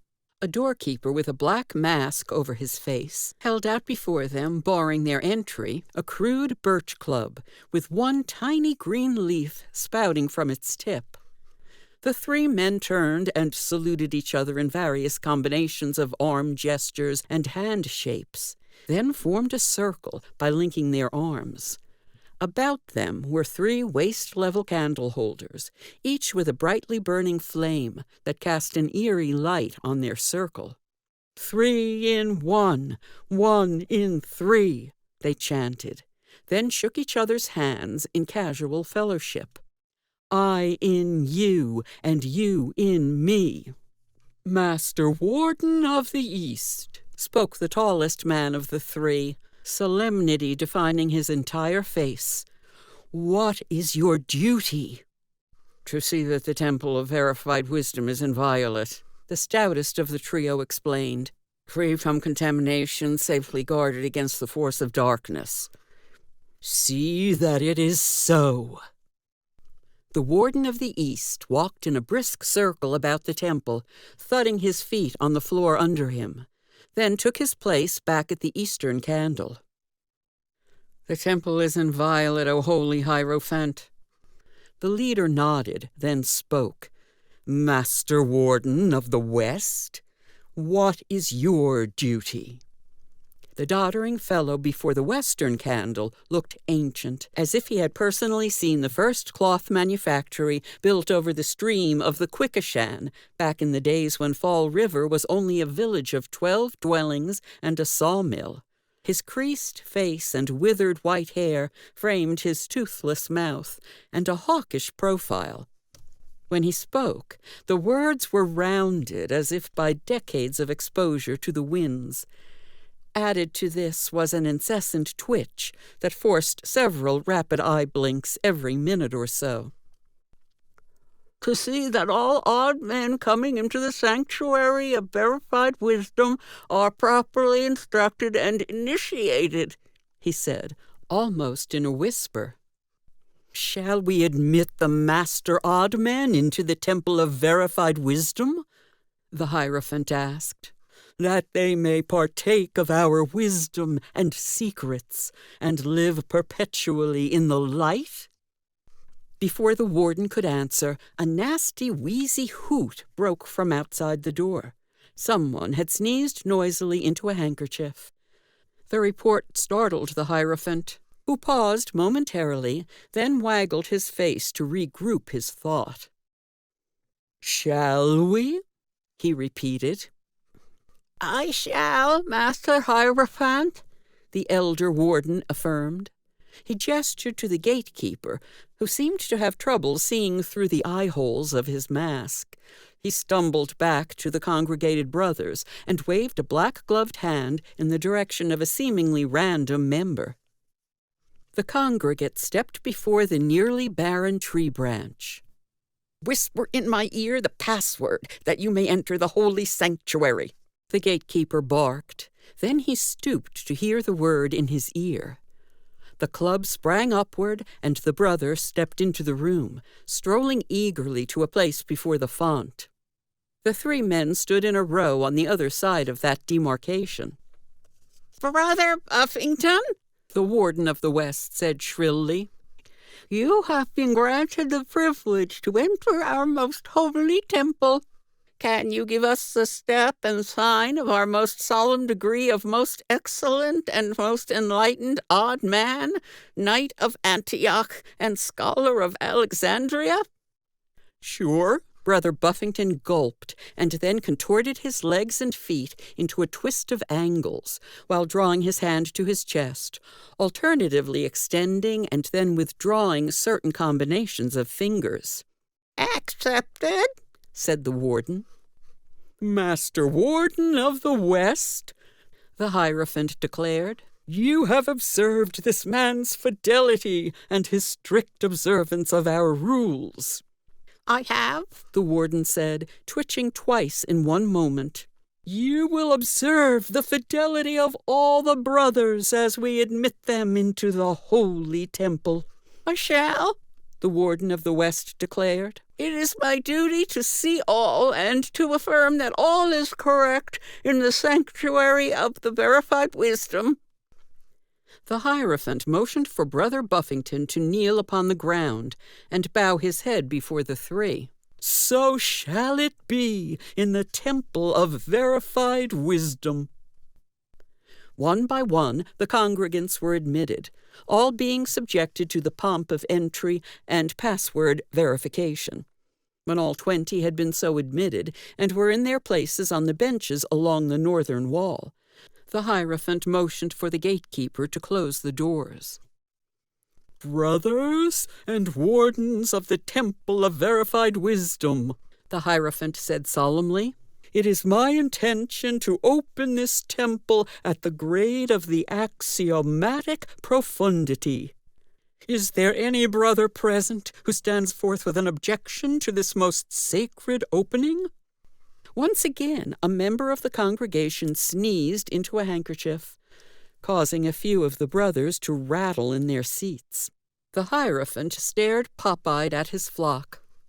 I put into the record that none of the brethren have objected to the opening of this temple of verified wisdom in the grade of the axiomatic profundity. After an awkward silence, the Hierophant performed a series of hand gestures and facial gestures. accompanied by a few utterances in a language that was decidedly uncommon and inscrutable. When he finished, the wardens of the east and west did a few of the same gestures, uttered a few of the same syllables, and then walked towards each other to lock hands, swaying to the chant of 3 in 1, 1 in 3. I declare this temple of verified wisdom to be open in the grade of axiomatic profundity, the Hierophant bellowed. Master Warden of the East, is there any business to which you must attend? The stout warden coughed into his fist and pulled some notes from his vest pocket. We are all aware of the tragedy that has befallen Brother Samuel Borden. To many he was an uncle, to us he was a brother. His loss is incalculable. His skills as a master of the prismatic theorems will be sorely missed. We will also miss his tonsorial skills, which are unparalleled in our city. Many a brother has shaved and trimmed their face at our brother's parlor. He should be receiving a statesman's funeral, but sadly, his family has been rendered insolvent, even with the sale of the barber shop. I will take charge of a relief fund. Each and every one of you must contribute, and meditate upon the day that your own insolvency shall come, and your family shall be in need of the brotherhood to sustain itself. The congregation grumbled in agreement. Any word as to the culprit of this deed? The Hierophant asked eagerly. The city marshal has informed me that there are presently no suspects. Brother Borden was attacked by 3 men, all of whom have escaped detection. There are investigations underway. Tragic, the Warden of the West said, clucking his tongue and blinking spasmodically. Very tragic, the Hierophant declared, then crossed his arms in a semblance of a wrapped mummy. The entire congregation followed suit. And very incongruent, he added. But such is life and death, 2 sides of the same coinage, the beginning and the end of a process that has no beginning and end. After a brief period of sleep in which there is no self to perceive the world, he shall awaken to a new life, forgetful of his previous sojourn on this ball of dust, and start a new cycle of life. Such is the turning of the universe's wheel. After a mournful pause, he began, My understanding is that we have a new initiate into the grade, a Brother St. Clair from Muskegon, Michigan, who has been seeking the light in the holy ways of the Masonic odd men. Brother St. Clair has moved to Fall River to take employment with Jonah Ford's law firm, and comes with recommendations and reports of good behavior within the congregations of his Temple Valley. It is good that he has come among us, the Warden of the West said creakily. With the death of Brother Borden, we have need of a brother who will walk on the path towards the prismatic theorems. Then let the brother be admitted to the temple, the Hierophant announced, clapping his hands. The gatekeeper swung open the door and disappeared into the outer hall. After a pause, he returned, leading a brethren behind by a slack rope tied into a semblance of a noose and slung casually around the candidate's neck. Further, the man's hands were tied and a blindfold wrapped around his eyes. He stumbled forward as best he could until he had been led before the 3 masters. Stand right there, the gatekeeper growled, then slunk back into the shadows. Stranger, the Hierophant said, it is not often that one unknown to us approaches the temple of the verified wisdom. Before we remove your ties, bonds, and blinds, we must be satisfied that you are indeed an initiate of the degree of the axiomatic profundity, and are duly prepared to enter the paths of the prismatic theorems. Are you willing to undergo this ordeal? I am, the candidate said, almost smugly. wiggling his mustache that drooped below the blindfold. "Let it be so," the Hierophant said. The Warden of the West, at the silent command of the leader, removed the bonds about the candidate's wrists. "With your hands now liberated, give us the sign of the congruent trio." The candidate performed thus. "Now, give us the sign of the trinomial terminus." The candidate performed thus, as well as the sign of the polysyllabic logos and the compressed arcanum. "Right glad we are to receive your signs," the Hierophant said, encouraging the congregation to clap by demonstrating with his own hands. He then gestured to the wardens to remove the blindfold from the candidate's face. "We retain the noose until you have shown us the step of the portal of axiomatic profundity." The candidate scanned the trio as if photographing their faces, then stepped forward, propelled on an imaginary line, advancing like a wire walker from a circus. After a complex configuration of foot placements, there was another acknowledgment from the Hierophant, and the noose was removed. The man who stood before the trio was on the short side and had a slightly pear-shaped appearance. He wore the same striped trousers and vested jacket as the brethren. His slightly pudgy face sported a languid mustache and some dark, straight eyebrows that were a shade darker than the tufts of hair that stuck out of his bowler. "What is your name in the Christian world?" the Hierophant asked. "The name given to your temporal body by your biologic agents." The man spoke in a tempered voice. "August Hannibal St. Clair." "And in which zone of the mundane sphere were you incarnated?" "Cleveland, Ohio." "And your age?" 21, the man said, holding up a single white-gloved finger. "This past April." "Right glad we are to welcome you into our degree. We will now bestow upon you the papers, documents, labels, seals, apron regalia, signs, steps, and passwords of the path of the axiomatic profundity." One by one, the master and wardens instructed Brother St. Clair in the arcanum of the degree, walking him about in the temple, showing him diverse implements and manuscripts. The young man was pleasant enough about the whole business and listened intently, especially when the trio read the charge of the degree, a lengthy text that included amongst its corollaries, "We pronounce the abundancy of the Holy Triad. Our culture and religious beliefs are rife with reference to the Holy Triad. Be it known as the Father, Son, and Holy Ghost, be it known as the three wise women, the three pitches of the harmonic chord, the trio of the earth, moon, and sun. There is nothing which does not harmonize as the mystery of the third on any plane of existence." Brother St. Clair stared blankly, then retorted, "It seems like the number 3 is a big deal in this neck of the woods." The Master Hierophant seemed a bit displaced by the brother's comment, but soldiered on. "The brother shall not reveal any of the secrets bestowed upon him to the mundane world, nor shall he even hint that such secrets exist. Nor shall he reveal that in the oath he will take that he will not reveal such secrets even exist.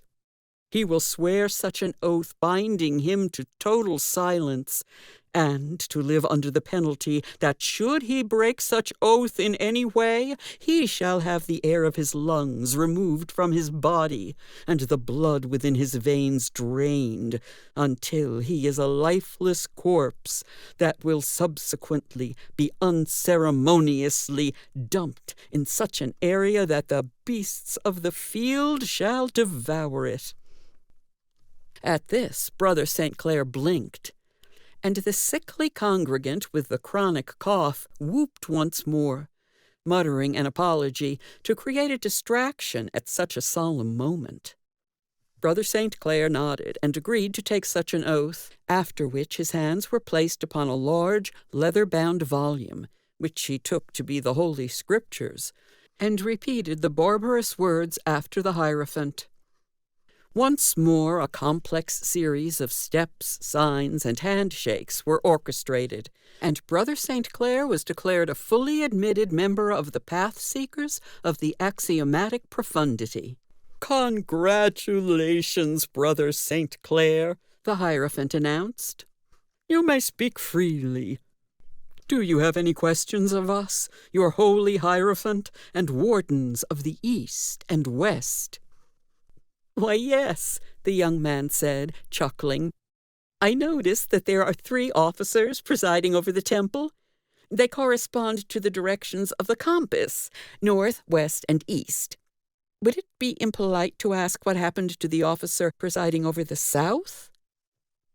A murmur spread through the ranks of the congregation, and the Hierophant, his own brows growing stormy, shook an index finger in the young man's direction.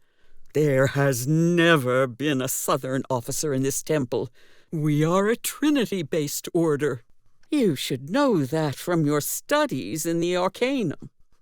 "Why, yes," St. Clair said, coughing slightly into a fist. "I was merely referring to the apocryphal rumor that at one point in the history of the order there had been a 4th officer." "Many years ago," the Hierophant explained. He breathed deep and stared downwards, then added, "The absence of the Warden of the South is a deep mystery, one that shall be revealed in the secret teachings of the Sanctuary of the Profound Absence. More than this I cannot reveal, bound as I am to my oaths." St. Clair beamed. "When I left Ohio, I had no foreknowledge of the honors that would be bestowed upon me, and in Fall River, no less. I mean, for God's sake." The congregation laughed heartily at his humor, then fell into a scattered mumbling as they began to suspect that it was an insult. Brother St. Clair resumed, "I have absorbed the secrets, internalized the arcanum, and grasped the profundities of your doctrines. Armed with these mystic tools, I shall go forth into the world as a man of enlightenment and wisdom. I shall strive to uphold the sacred morality, practice the craft of scientific realism, sprinkled with tinges of mythic poetic allegory. With these weapons, I shall be a beacon of hope and light to all my fellow man. Thus swear I." The congregation broke into a chorus of huzzas, and then broke ranks to lift Brother St. Clair on their shoulders and parade him out of the holy temple into the reception lounge. Everything had devolved into casual celebration, and before long the carts of spirits were wheeled out, corks were popped, and the air was rank with the dense cloud of cigar smoke. Everyone sought to congratulate the new brother, but St. Clair now seemed unduly distracted, casting about the festive crowd for the source of the persistent coughing that had been so audible during the holy proceedings. After a few forays into the ranks of drinking and smoking men, St. Clair discovered his prey by the drink bar, trying to soothe his cough with a glass of water. When the brother gazed up at St. Clair, he went into a coughing fit. The newly sworn brother patted him on the back. "Thanks, brother," the coughing odd man said gratefully. "I am merely coming to the aid of my brother," St. Clair announced, breaking into a smile. "Working on your ore extraction methods must have caused some sort of upper respiratory ailment." "What?" the brother said, startled. He backed off a foot, then leaned forward. "Who are you?" "Ah," St. Clair said cheerfully. "Who are you seems to be the question of the day. I suppose answering the problem of who am I can be devastating if you suffer from amnesia." The brother's eyes twinkled with a faint hint of recognition. Finally, he blurted out, "Lizzie? Not so loud," Lizzie Borden said, peeling back a slight portion of her mustache to reveal the glistening of theatrical glue beneath. then pressing it back into position. "Or I may require you to take an oath of silence." Homer Thesinger blinked, and then stared incessantly at his companion. "How? Why?" He coughed again, a mighty whoop that almost dislodged his bowler. "The same way you did," Lizzie explained. "A few moments alone with a man who can't remember anything about his existence except his passwords, his steps and his signs, and a laughing monkey face. But we talk in a manner that may betray us. For now we must fraternize as Brother St. Clair and Brother, Homer bashfully announced, "Brother Leonardo Copernicus Edison." After a hearty laugh, St. Clair turned to the bartender and ordered a lime water. "I see we are fellow seekers after knowledge. This organization may be a bit long-winded about things, but I do believe they are barking up the right tree. Their precepts are serviceable." "I agree," Homer said. "They are perfectly compatible with the natural sciences, although they would not please any logical positivists.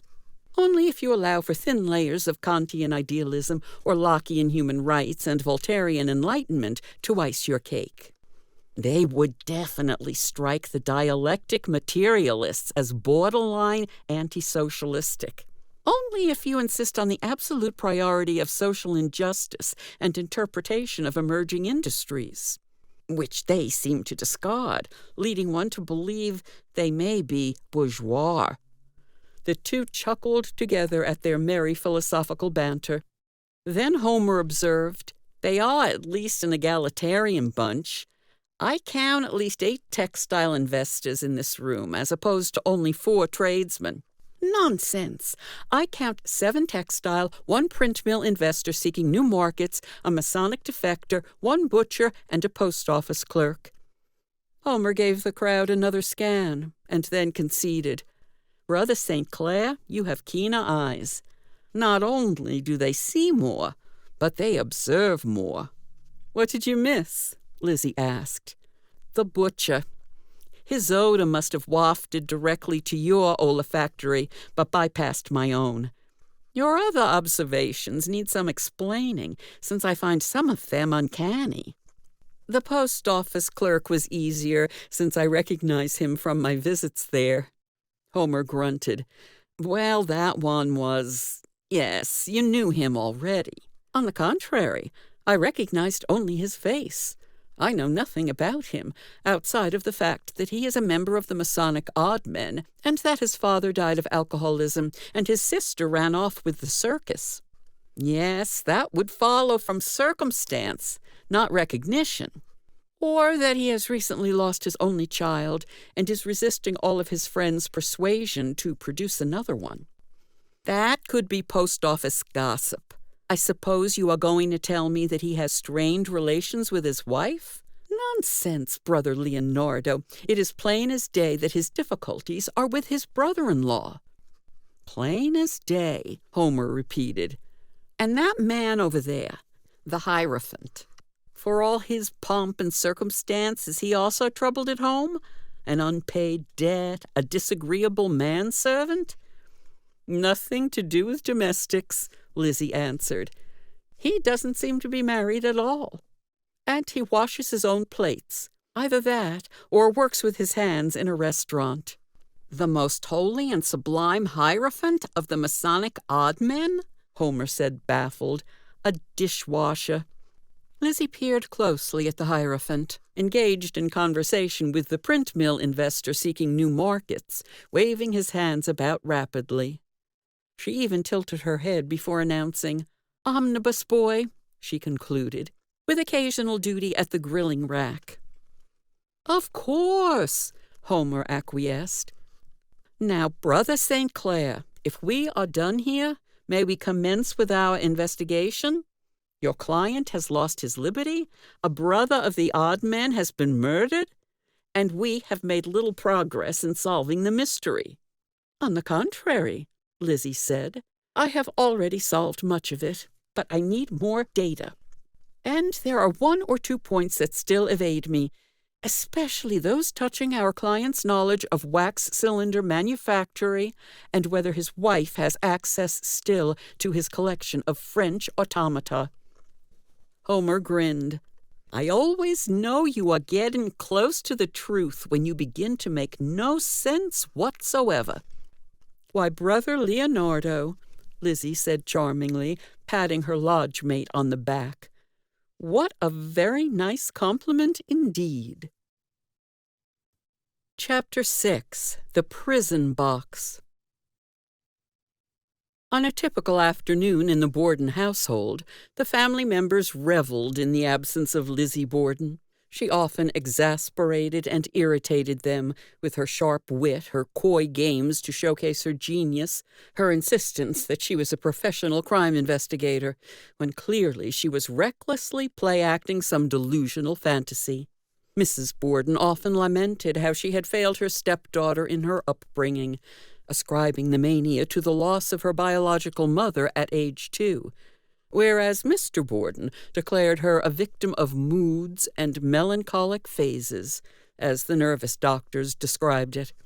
At best, she was flexing her powers, putting on airs, playing different roles to see which best suited her. Before long, Andrew Borden was hopeful, some man would come along and tame her. She would be wooed rigorously in the Padua of the imagination, tamed into servile domesticity. And so they tolerated her eccentricities. This particular morning was different. A man had bled to death in his own place of business. A man without a mind had become inexorably linked to the Bordens' affairs, and the entire family had become associated with the brutal murder, harboring a criminal as well as lying to the police, withholding evidence. Andrew Borden, a practical man who carefully cultivated his reputation in the town, was as nervous as the rest of them, but stoically hid his concerns. "She hasn't been seen for hours," Emma said woefully. "Aren't you the least bit worried?"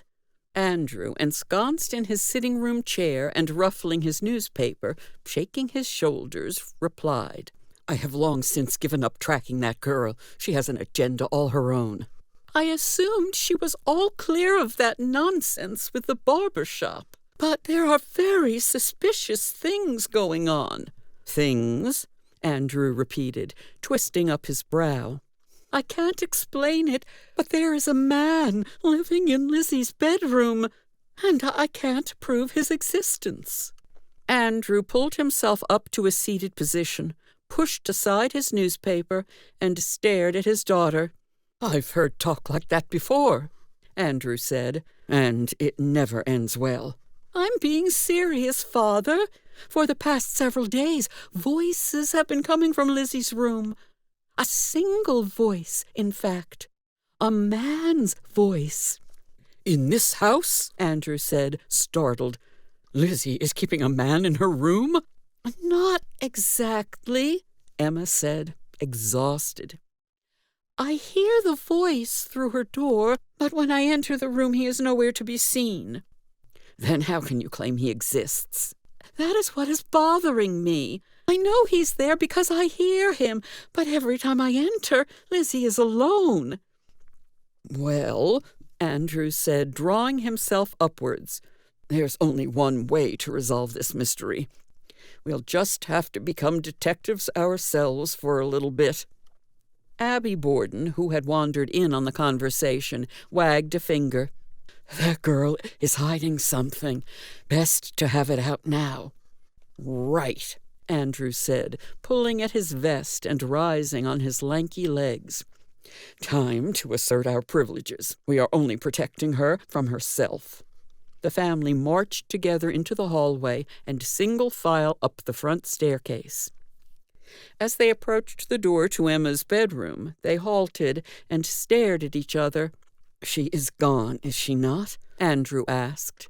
"Most decidedly," Emma nodded. "I was reading in my fainting sofa just 10 minutes ago, and her bedroom was empty." Andrew shuddered and marched into the room, his family behind him. Lizzie's door was closed, and Emma announced her concern that it would be locked. "She prefers her privacy," Emma said, then grinned. "But she doesn't know I have the key." She opened a desk drawer and rifled through some papers before producing a copper key. After a communal huzzah, Emma inserted it into the lock and opened the door to Lizzie's room. It was dark and quiet, the bed properly made and the dresser tidy, the articles of Lizzie's toilet neatly aligned on its top. Andrew sniffed about, pulling back the sheets, peering under the mattress, while Emma and Abby opened drawers and pushed aside discarded dresses. Finally, Andrew buckled his legs and inspected under the bed frame. "Uh-huh," he announced, before sliding out a curious object, which he lifted and placed on the small desk by the side of the bed. "What is it?" Abby asked, daring to reach out and touch it with a fingertip. "It looks like a carding machine." "More like a telegraph device," Andrew said, running his hands over its various armatures and shafts. A large piece of metal, shaped like an ear trumpet for a deaf uncle, jutted at a diagonal angle from the central mechanism, and there were two distinct shafts that looked rotatable, one of which was sheathed with a waxen-coated cylinder. "There's a crank. This must power its engine." He turned the crank several times, as if he were winding a large clock, then let go of the mechanism. As soon as he did so, the main shaft began rotating, and the room was filled with a very unusual sound, quite unlike anything they had ever heard before. At first it was just cracklings, as if two cloths charged with electricity were being violently pulled apart. Then there was a loud outburst of what seemed to be an explosion, moving very slowly, but settled into their ears as a simulation of a large crowd of people applauding.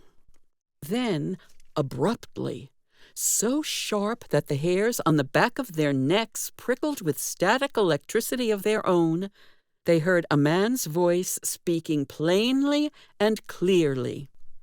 "Thank you," he said. "I thank you." "There's a man inside the machine," Andrew barked, and took a step backwards. "It is an honor to speak before you today," the man said.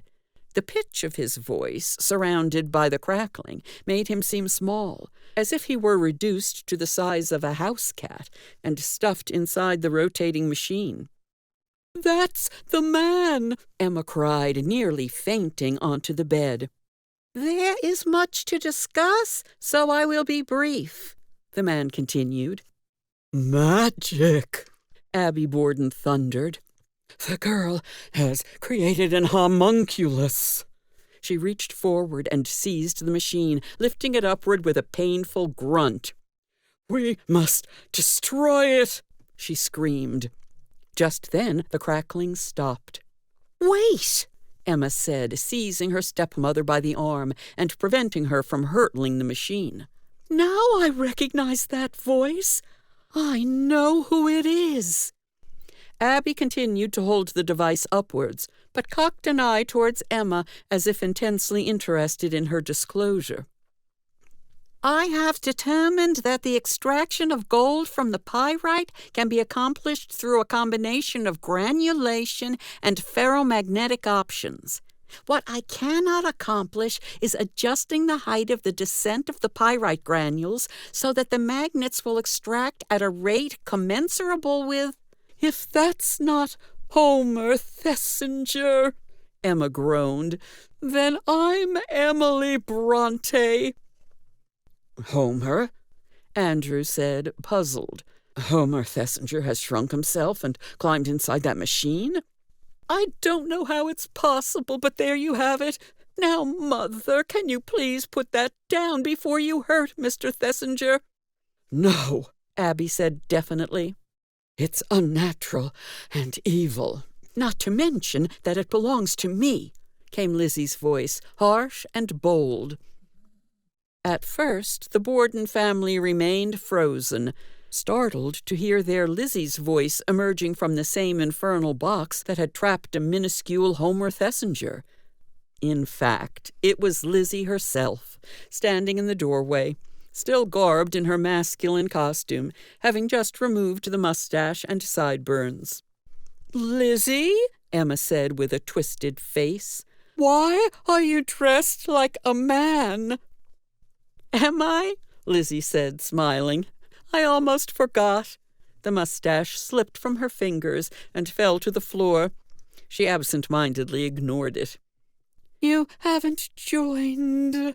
Emma's voice went faint, as if the possibility she was suggesting was unthinkable. "One of those clubs, have you?" Abby, who had placed the voice box with a thud on the desktop, clicked her tongue. "You have finally crossed the borderline into madness. But do not despair, Lizzie. There may be a cure. Dr. Popcorn in Tiverton has the most optimistic literature about his lunatics, and I believe I am as sane as any man," Lizzie announced, removing her bowler and rubbing her upper lip for extraneous glue residue. "I was out on an investigation, and did not expect my own family to snoop into my private affairs while I was gone." "You have a lot to answer for, Lizzie," Andrew chastised her. "For one thing, what is this machine? It seems to us that it shrunk Homer Thesinger down to size and swallowed him into it. And now he's announcing some sort of congregation of fellow prisoners who have also been trapped inside." "That's Homer's femographic speechwriter." "Oh," Andrew hissed. "Well, I'm certain no good can come of that." "Seriously, Father, it's an invention that captures sound and recreates it for transmission. That particular cylinder has encoded within its wax a speech that Homer Thesinger made to the Edison Society of Bristol County last month. Imagine, my dearest family, a speech made a month ago, played back in this very room without any of the participants present. I have been listening to it for days, wondering at its almost mystical properties." "It's a trick," Emma announced, "just like that Thesinger box." She bent over and peered around the mechanism, which sat motionless before her. "There's some sort of mirror, like you said, parlor games." "Of course there's a trick," Lizzie said freely, loosening her tie. "But it's not a magic trick. It runs purely on scientific principles. Homer can explain better than myself. Come downstairs and hear it from his own lips." "Homer is here?" Abby said, hopping about nervously. "In the parlor," Lizzie said. "If you would go keep him company, perhaps serve him some coffee. I'll get back into the attire appropriate to my sex and join you." As Abby withdrew from the room along with her family, she jabbed a finger towards the femograph and said hastily, "Destroy that thing. If I want to hear a man speak, I will listen to him directly." The last to leave was Emma, who paused in the doorway to say, "I can't say that I am not impressed with the ingenuity of the device, but please do not leave it about my room. It gives me the creeping willies." "Fairly spoken," Lizzie said. "But please remove your foot. You're stepping on my mustache." Emma glanced down, growled with frustration, and darted away hastily. Chapter 7. Caged Voices. When the Bordens entered the sitting room, Homer Thesinger was seated in the parlor between two globe lamps, chatting nattily with the Irish maid, who was standing with a service tray full of coffee cups. "Obviously," Homer was in the midst of saying, "the potato crisis in your country could have been resolved using the principles of progressive agriculture. Yet the various governments don't seem to be—" "Maggie," Abby shouted, "are there not dishes to be washed and potatoes to boil for supper?" "I was only answering Mr. Homer's questions, Mrs. Borden," the thin young girl said, dunking her face. "I meant no harm." She slinked from the room with a sniffle. "She meant no harm, Mrs. Borden," Homer pleaded, pouring his coffee from the pot and then sneezing liberally. Now, he shrugged, crossing his legs and settling into the couch. From what I heard, the four of you have discovered the femograph. Quite remarkable, isn't it? Is that one of your tinkered toys? Andrew snapped. I have to say, with all my contempt for you, despite your blistering arrogance and your reckless behavior with dangerous chemicals and madcap mechanisms, I was impressed with the reproduction of the human voice. Thank you, Homer said, mulling over the compliment in his mind. But it is yet to be seen whether it is a reproduction or the actual voice itself trapped in wax. It's a matter of encoding as opposed to imprisonment. Such distinctions elude me, Andrew said. I sense only merriment at the novelty. Perhaps you can make quite a bit of money off of it, especially with some minor investment for its manufacturing. Father, Emma erupted. You can't possibly be considering putting your money into this.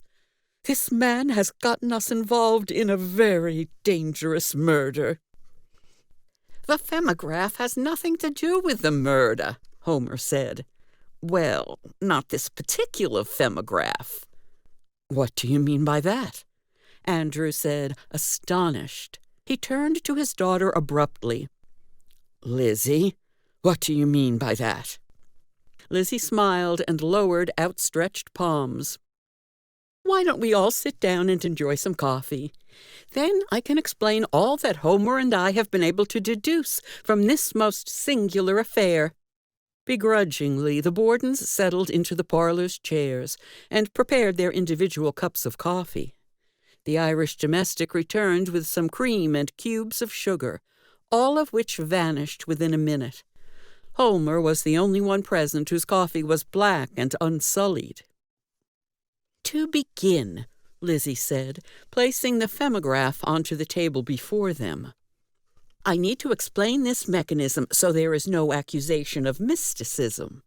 We have before us a product of science, one that captured the vibrations of our voice and reproduced them for playback. A most remarkable invention, and one that is by no means unique in the world. Edison beat me to it, Homer said with a bemused and crooked smile. I couldn't file the patents, but I can make improvements. I have already filed a caveat. A what? Andrew asked, annoyed. That's a legal document filed with the U.S. Patent Office. It prevents another technician from copying my design for 1 year, while I tinker with this one. But how does it work? Andrew said, tugging at his jaw bristle. I'll be darned if I can puzzle it out. The simplicity of it, Homer laughed, is patently absurd. Here's the shaft that controls the recording. You speak into the horn, the vibrations of your voice move this needle, which literally writes your words onto the wax surface. Writes like an amanuensis? Precisely. And when you flip this switch, the same horn provides playback. The vibrations are reversed. Your words are encoded upon the surface of the wax, waiting to be resurrected. It can't be that simple, Abby said suspiciously. There must be magic afoot. Nonsense, Lizzie said, glaring sternly at her stepmother. We can demonstrate. Now, Father, if you would be so kind as to speak into the horn. What do I say? The first words that come into your mind. With that, she toggled the switch, and the clean waxen cylinder began to rotate. Andrew screwed up his eyes as if attempting to draw words from his head, then raised a finger in a revelatory manner. 77 years ago, our forefathers... Yes, well, how does that foolish speech go? They say it was short and sweet, but I could never memorize it. Lizzie toggled the switch once more, bringing the cylinder to a halt. I would like a clean recording. I can supply the words. Maggie, will you please go to my room and retrieve the volume of Mr. Lincoln's wartime speeches? It is on the dresser underneath my translations of Plutarch." The girl nodded and raced from the room. While she was gone, Lizzie had slipped the waxen cylinder from the machine and had replaced it with another one that Homer had retrieved from his kit bag. Within a minute, Maggie had bounded back down the stairs and handed the book to Andrew at Lizzie's request. He thumbed through it and found the text of the Gettysburg Address. "A tragic affair," he muttered. "Quite a large amount of death." "The words?" Lizzie said, pointing, then flipped the recording switch. "fourscore and 7 years ago," Andrew read, holding one hand on the book, the other on his lapel. It took only a few moments, and he was done before the wax cylinder had exhausted its capacity. When he had finished, Lizzie and Homer broke into a wild applause and hooting that caused Emma and Abby to shudder. "Well done," Lizzie acknowledged, then motioned for them all to pay careful attention. She moved an armature, adjusted a switch, and then began the rotation of the disc. They were all chilled to hear Andrew's voice emerge, thin and scratchy, from the horn. "I am sitting here," Andrew said over his own performance, "and I am inside that box at the same time. Extraordinary." "It is remarkable," Abby said, warming to the occasion. "But what does it have to do with the murder at the barber shop?" Lizzie lifted the playback armature and sat upright on the edge of the couch. "When I examined the crime scene, I noticed that a small table had been dragged to the center of the room, just behind the tonsures chairs. On this table there was a layer of dust, disturbed by a rectangular area, bounded by a larger rectangular area. And as you can see," she lifted the machine and turned it at an angle so the Bordens could see the bottom surface. "This femograph has such a pattern at its base." "You are saying that this invention of Thesinger's," Andrew said, "was in the shop at the time of the murder?" "Not this one," Lizzie said pointedly. "There were 2 more manufactured in Homer's machine shop, and one was sold at a private auction just 1 week ago. Homer is the only source of such a machine in Fall River, as well as the only manufacturer of the recording cylinders, without which the machine is as useless as a stone." "Then who purchased those machines?" Andrew bleated. "Surely that must be the murderer." Lizzie glanced at Homer, who gave her a subtle nod of approval. "This device was the prototype and the first model off the workbench," Lizzie explained, resting it back down on the table.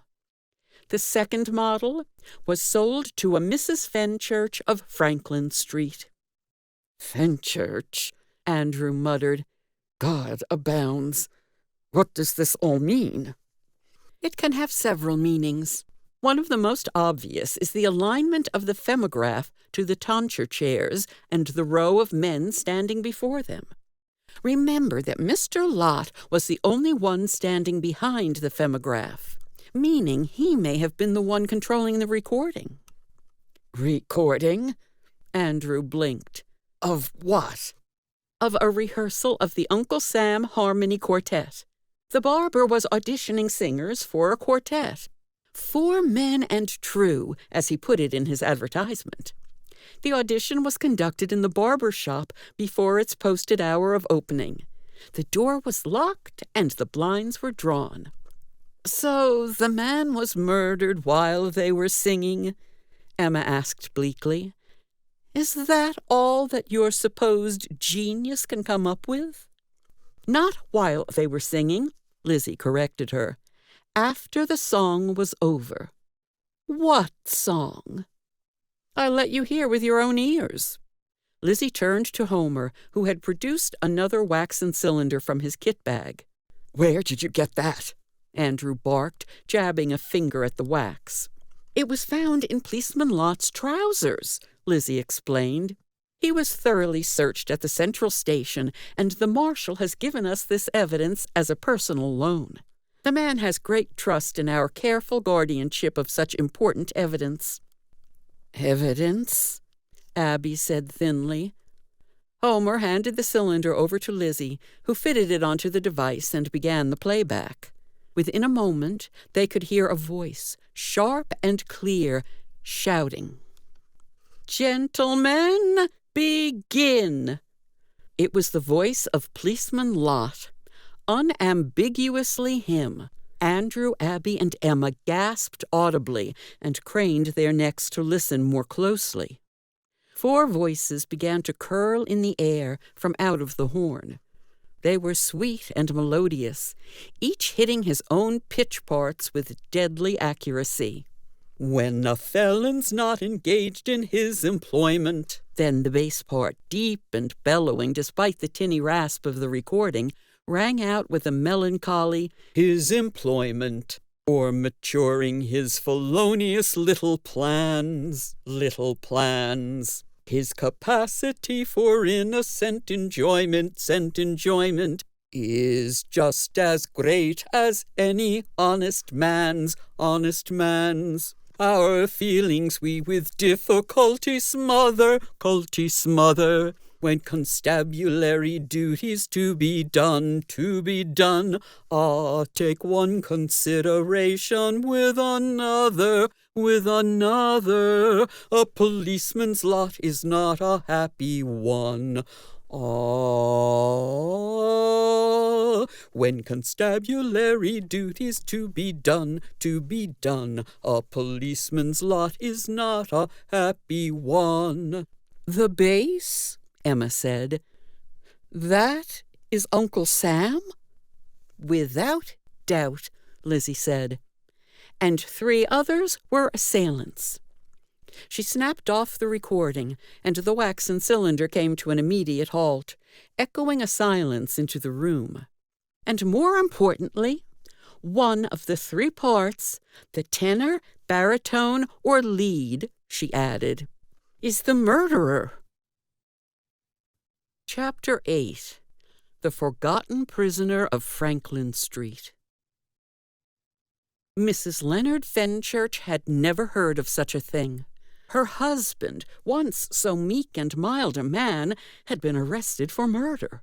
And as if that wasn't weird enough, he had finally lost his mind and couldn't even recognize himself as he stared into a mirror. The news had been broken to her by Lizzie Borden of 2nd Street, the daughter of that furniture man who had been in the papers a few years back for a corpse found in the basement of his salesroom. She was accompanied by that Thesinger boy, the one who had blown up his backyard, and was seen at several Athenaeum events peddling his gadgets, most of which no one trusted to be incapable of killing its owner. The young Miss Borden and the dangerous tinkerer had arrived shortly after 4 o'clock in the afternoon, just as Mrs. Fenchurch, a jittery, chestnut-haired woman with touches of drab gray, was preparing a lonely supper for one.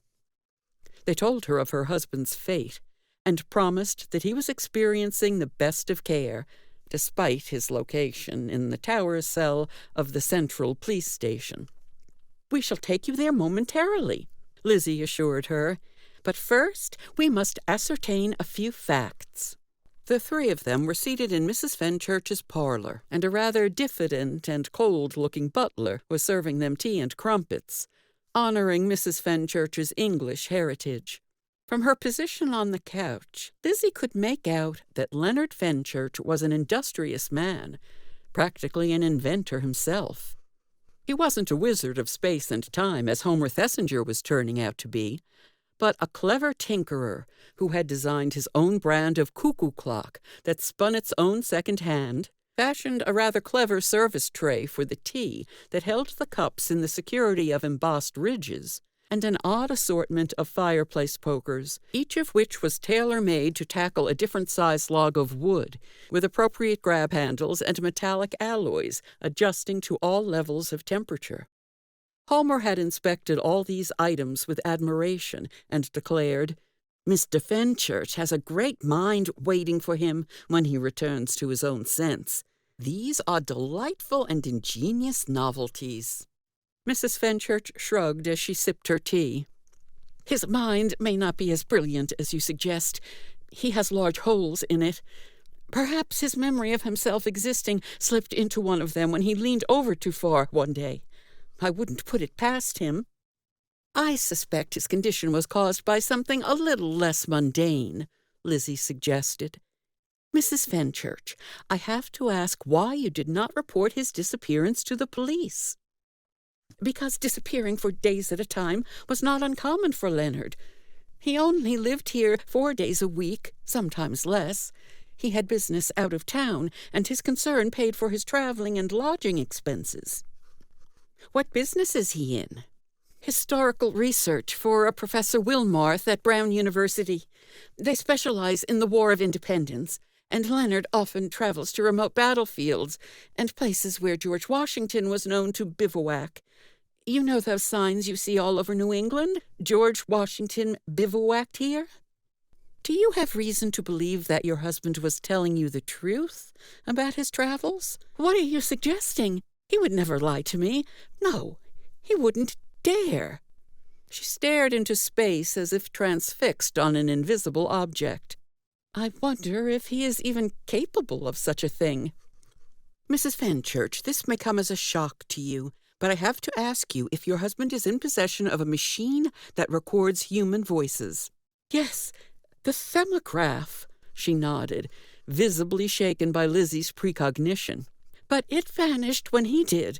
I assumed he took it with him to record his interviews. Have you heard any of these recordings? No, in fact, I'm not very mechanically inclined, and have kept my distance from his sound experiments. Then why did you buy the machine for him at Mr. Thesinger's auction? The woman frowned, then looked very confused. I'm afraid there's been a mistake. I didn't buy the machine. It appeared one day, and Leonard explained to me that he had borrowed it from a neighbor. Did he say which neighbor? Not particularly.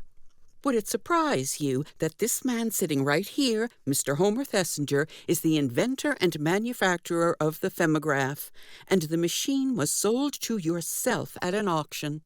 I was never at an auction, she announced, and I only know of Mr. Thesinger through gossip in town. Yes, Homer said, sighing. The tree explosion. Well, I've done a lot of good for this community. Perhaps, Mrs. Fenchurch added, but you are a menace nonetheless. This machine, for example, that you speak of, it is bewitched. It doesn't play back what you record, but some infernal nonsense of its own devising. What do you mean? Lizzie asked. I had Leonard recite Charge of the Light Brigade into it one evening, more to assure me that the machine was receptive to cultural voices, as well as coarse and crude conversation. The machine recorded his recital perfectly, but a few nights later I played it back and was shocked to hear Leonard reciting some mystical nonsense about essential theorems and prismatic truths. It shocked me that the machine decided that Tennyson was too vulgar and had replaced it with its own brand of hocus-pocus. That is most mysterious, Homer said. Perhaps it was a different cylinder. It heard what it wanted to hear and recorded that, she insisted. Not what my Leonard spoke. The bard has been replaced with balderdash. Had any other unusual contradictions occurred before his disappearance, Mrs. Fenchurch? Lizzie asked. Several. Small items would vanish. A toothbrush, a piece of silverware. Sometimes books would vanish and then reappear a few weeks later, but filed in the wrong place on the library shelf. The themograph itself vanished one day before his disappearance and the murder of this unfortunate Barber. I often interpreted these disappearances as resulting from Leonard randomly packing items for his trips, but their return several weeks later, after several trips elsewhere, was puzzling. Was your husband in possession of a rather peculiar item? The statue of a monkey dressed as a French aristocrat riding a bicycle? The woman's face went pale, and she hurriedly sipped some more tea. That is the most peculiar of all, Such a thing as you describe appeared in our home just 1 month ago. It was a horrid and loathsome thing. I asked him to remove it from our premises, and he said it was a silly automaton, an antique, in fact. I'm ashamed to say how much money he paid for it." "How much?" Homer asked. "More than a month's salary. We have been behind on our tax payments ever since." "Where is the toy now?" "Gone," Mrs. Fenchurch said, spreading her hands in the air. "Back to wherever it came from. I haven't seen it since, and the money he paid for it is still gone as well." "I am sorry for that, but I have 2 more very important questions to ask you, Mrs. Fenchurch, if I may." The woman nodded almost imperceptibly, her thoughts clearly having drifted. "When he went on his business trips, would you accompany him to the station?" "No, Miss Borden. He always insisted on going by himself. Besides, it was always too late. He would leave after midnight, boasting that he could sleep on the train." "So, you never actually saw him depart?" "Now that you mention it, no. I would say good night and goodbye, retiring to my room to put myself to sleep with a gripping Gothic novel. The last departure in question, I was reading The Castle of Otranto. Such atmosphere!" "Now what, pray tell, was your second inquiry?" Lizzie blinked and visibly blushed. "I cannot phrase this question any other way. When your husband was prone to void his bowels, did he use an indoor privy or the outside one that I observed in your backyard?" "My, that is a bold question. But Leonard was a difficult husband. No eccentric detail must go undocumented. Yes, my husband used the backyard privy. It was only appropriate, since he would take reading matter with him and stay there for hours. If he had used the indoor privy, I would have been denied my own chamber of solitude." "Ah," Lizzie said glowingly. "Your answers are most satisfactory. Now, we are losing time. The marshal is waiting for us to reunite you to your husband." "I cannot wait to see his face," Mrs. Fenchurch said listlessly. The 3 were ushered to the street by the strangely silent butler, who had called a taxi for them to ride to the police station. Guided by 2 strong horses and a very vocal cabman who angled his whip ruthlessly on their backs, they arrived at their destination within a matter of minutes. The large-framed marshal was waiting for them in the reception room. "How is our guest?" Lizzie asked. "His break moments are only a minute apart," the marshal said sadly. "He only has time to learn your name and where he is before he loses it all and has to begin again." "I'm sorry to hear so. Here is his wife, Mrs. Fenchurch, for that is his real name, Mr. Leonard Fenchurch. Perhaps her presence will startle his memory into sensibility." "We'll see. This way," the marshal said, smiling and helping the wife to alight onto the staircase to the tower. The corridor snaked along the side of the building and was flooded with light from the outside. The cells were 3 in number, and 2 were empty. The 3rd was occupied by Fenchurch, who sat with a vainly perplexed gaze on his face, facing the iron gate that fenced him in.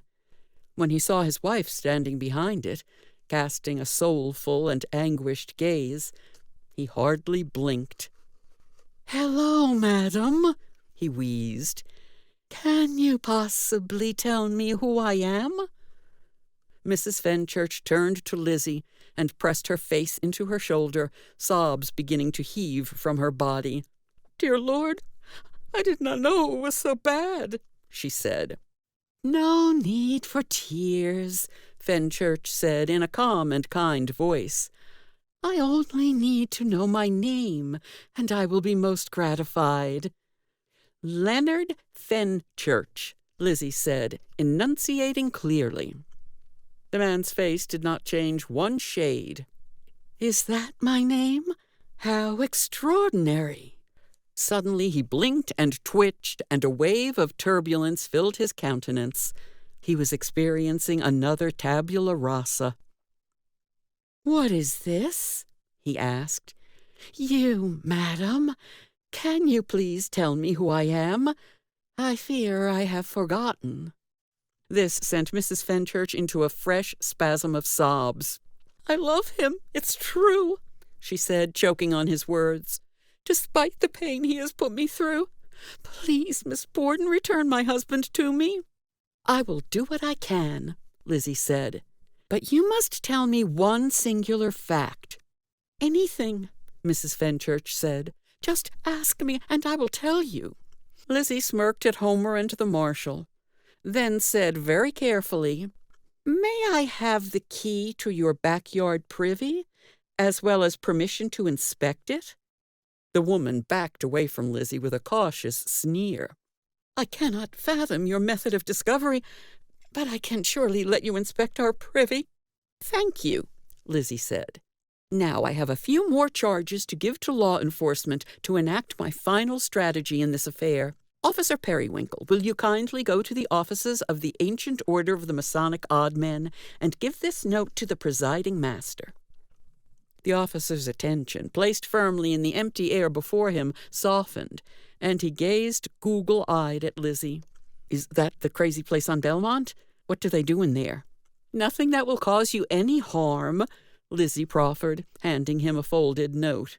"Now, Marshal, if you please. I have instructions that must be followed implicitly, or else we may fail in our endeavor."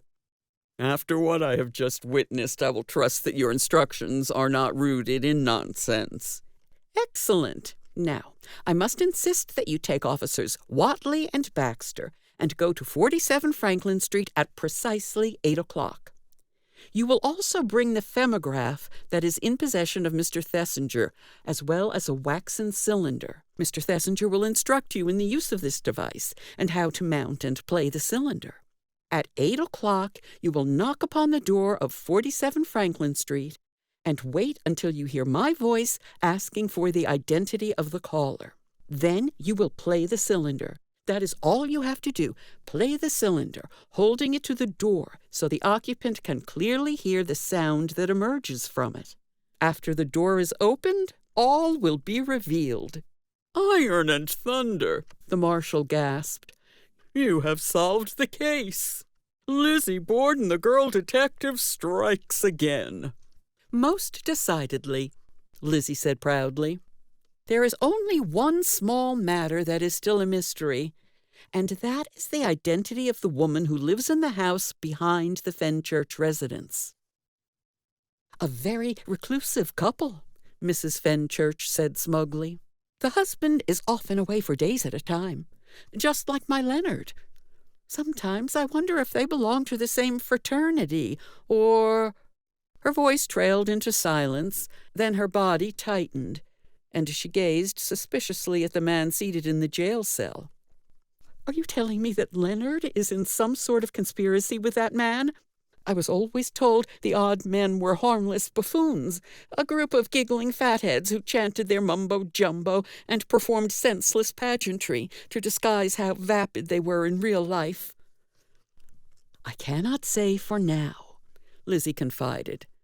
"But I can assure you their rhetoric is mumbo-jumbo at best. Now, Homer, be as kind to give instruction to the marshal in the use of the device, and meet me in front of 45 Barclay Street at precisely 7 o'clock by the City Hall Tower. Precision timing is required in this affair, and we must all play our part." She turned to the cell and addressed the occupant. "You shall as well," she intoned. "I most certainly will oblige you," Fenchurch said tearfully. "But can you first please tell me something most urgent?" "Yes, anything," Lizzie said. His brows furrowed, and tears appeared at the corner of his left eye. "Who am I? I'll be deuced if I can remember." Mrs. Fenchurch burst out into a fresh set of tears. Chapter 9. The Aromatic Underworld. Homer Thesinger and Lizzie Borden strolled amidst the early evening horse traffic, passing pedestrians and clattering vendor carts wheeling back to their warehouses for the night. The lamps had been lit, and the sun was disappearing beyond the bay. "Who does live in the house behind Fenchurch?" Homer asked bluntly. "We will discover that in time. Suffice it now to say that life can often resemble that most prized novelty box of yours, the one with 2 compartments. At times it can appear empty to the audience, but carefully concealed behind a slanted mirror is any object that you can stuff into it."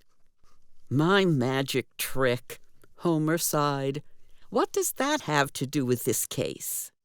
"Nothing directly, but one day when I performed the trick to an astonished Alice Russell, I realized that I had held it upside down, and that she had witnessed the opposite effect. Rather than seeing an empty box and then having a handkerchief mystically appear within it, she witnessed a disappearance. She saw the handkerchief first, and then saw it vanish. It's true, the box will work either way. Are you implying some sort of allegory behind my magic box and the mind of Leonard Fenchurch?" "I will be able to state all in the plainest language within 1 hour," Lizzie said, then slapped Homer's shoulder and pointed toward the Fenchurch home, a 2-story affair that, with its bland clapboard exterior and standard gable and pediment, resembled all the other houses that lined the unassuming street. A single lamp burned in the parlor window, adding a touch of gloom to its aura. It stood upon an elevated cellar, as if trying to distance itself from the ground on which it was built. Mrs. Fenchurch, still jittery and distracted, answered the door, and after a few pleasantries ushered them into the parlor, where she had prepared a tea service. They sat for a while, listening to the ormolu clock on the mantel strike the half-hour before 7. Homer sipped anxiously at his china cup and stared largely at the ceiling, as if admiring the engineering that goes into holding a roof over one's head. "Would it be folly for me to ask what we are doing here?" Mrs. Fenchurch asked. "I don't see what this can possibly accomplish." "I have insisted on precise timing," Lizzie stated. "In 1/4 hour we shall inspect the backyard privy, and, if my deductions are correct, we shall be confronting the murderer of Samuel Borden by 7 on the clock." The woman shuddered. "There is a murderer hiding in my privy?" "Not precisely," Lizzie said. "I don't believe the murderer ever went near your privy." "Then what does the privy have to do with all this?" "I don't want to reveal too much of my thinking, but when you told me that your husband would spend large amounts of time in the structure, often blaming the intervals on his tempestuous bowels, I developed a theory based on your disclosure that he never left on business trips while you were awake, that he always left by a midnight train after you had gone to sleep." "What does the train schedule to Boston have to do with my backyard privy or the state of Leonard's bowels?" "Everything," Lizzie said slyly, "including the disappearance of the French automaton and the reappearance of the teacups that we are currently using for our refreshment." Mrs. Fenchurch shrugged. "Either you are as full of nonsense as those odd men, or I'm just going to trust that you'll make an arrest and restore my husband's memory." "As to your husband's memory, I can't honestly say that the restoration will be successful, but we will give it a go." Lizzie glanced at Homer and reached over to nudge his knee. "What has seized your fascination, my magic boy?" Homer pointed towards the plastered ceiling. "I may be lagging behind you by a lap, but I'm assuming you've noticed the accumulated stains from cigar ash?" "A filthy habit," Mrs. Fenchurch said dismayingly. "One I tried for years to get him to cease." Lizzie did not raise her eyes. "Of course I've noticed. The odor in this room. Cheroots, I presume." "Precisely," Mrs. Fenchurch nodded. "The same brand of my father." "What does this have to do with the murder?" the poor woman pleaded. "Was there cheroot ash smoke at the scene of the crime?" "No," Lizzie said. But those stains and this odor will serve us well when we arrive at our destination. Oh, are we going somewhere? Perhaps I shall retrieve my hat. No need, Lizzie said, rising from the couch. But it is time for our departure. Please follow me. They made their way to the back kitchen and exited into the yard through the screen door. The privy was against the back wall, a small wooden structure that leaned wearily to one side. The door swung on an uneven pitch. Lizzie was able to coax her companions into the confined space. The single seat was pressed against the far wall, leaving a fair amount of space for them to stand in. With the door closed, they had to huddle in a circle, facing each other. "Now," Lizzie said, "we shall begin." After a tense moment, Mrs. Fenchurch broke the silence. "How are we going to solve the murder of the barber and the identity of my husband by standing in this privy?" "Patience," Lizzie insisted. "We start with the observation of how this privy smells." "Smells?" Mrs. Fenchurch crinkled up her nose. "I smell only grass and verbena and—" She blinked a few times and stared about madly. "There is no smell, no scent of filth." "Mrs. Fenchurch, when was the last time this privy was dipped?" "Dipped? I left that to Leonard, since this was his privy. But to be honest, I've never known it to be dipped." She turned about, searching the ground and the seat. "And I don't see any newspaper either." And for a privy that had been used for hours at a time, for years at a stretch, for a man to evacuate his bowels and to read his newspaper, this privy is blissfully free of any detritus from either activity. Homer Thesinger gave out with a hearty chuckle. "Lizzie, you never fail to amaze me. Of course, of course." He reached down and lifted the seat, hardly surprised when the entire wooden plank lifted with it, revealing a gaping space.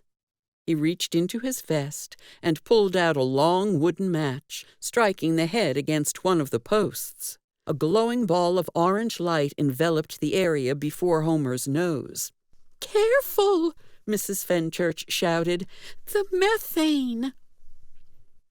"There is no methane," Homer assured her, and then pointed to a makeshift ladder that lowered into the ground below the privy seat. "A tunnel!" Mrs. Fenchurch gasped. "Yes," Lizzie said. "I now have every reason to believe that all of our answers lie at the other end. I have solved the case." Chapter 10. The Oracle. Madame Olonsky's sitting room was festooned with mechanical toys that promised a dynamo of motion. Arabian boys playing flutes, Chinese acrobats tumbling over each other in endless procession, lion tamers balancing hoops before savage jaws, a seven-veiled Salome, gyrating belly dancers, antic clowns juggling pins, sea captains raging at the tidal winds, and the largest item of all, a turbaned and sallow-cheeked Turk, rising from a table, his legs obscured, lifting cards and chess pieces, his face consumed by laughter. Yet, despite their joyous and life-affirming motions, they were all as still as rocks. No key had yet been turned to force their movements. No clockwork mechanisms whirled within to blindly parrot the actions of humans, mimicking not just happiness and joy, but human will. The scene was as dormant as a bustling Arabian bazaar that had been frozen in place, a graveyard of silenced animation. Madame Olonsky drew out a pack of cards and placed them reverentially on the table before her, itself cluttered with globes, leather-bound tomes, and manuscripts.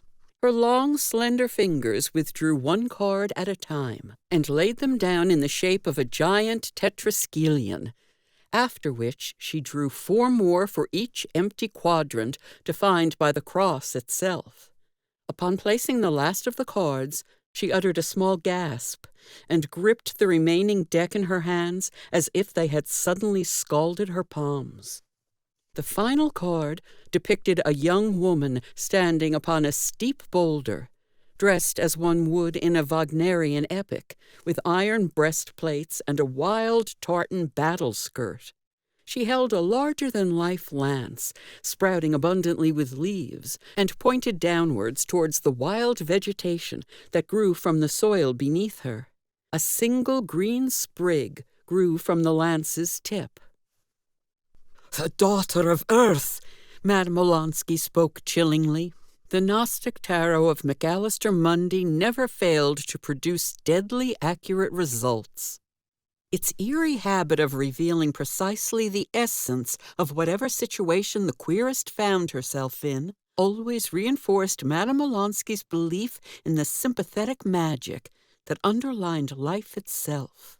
There was the daughter of Earth, and such a person she had feared for 2 days and nights, ever since her informant in the police department had told her that Lizzie Andrew Borden of 2nd Street had been investigating the unfortunate affair at the barber shop.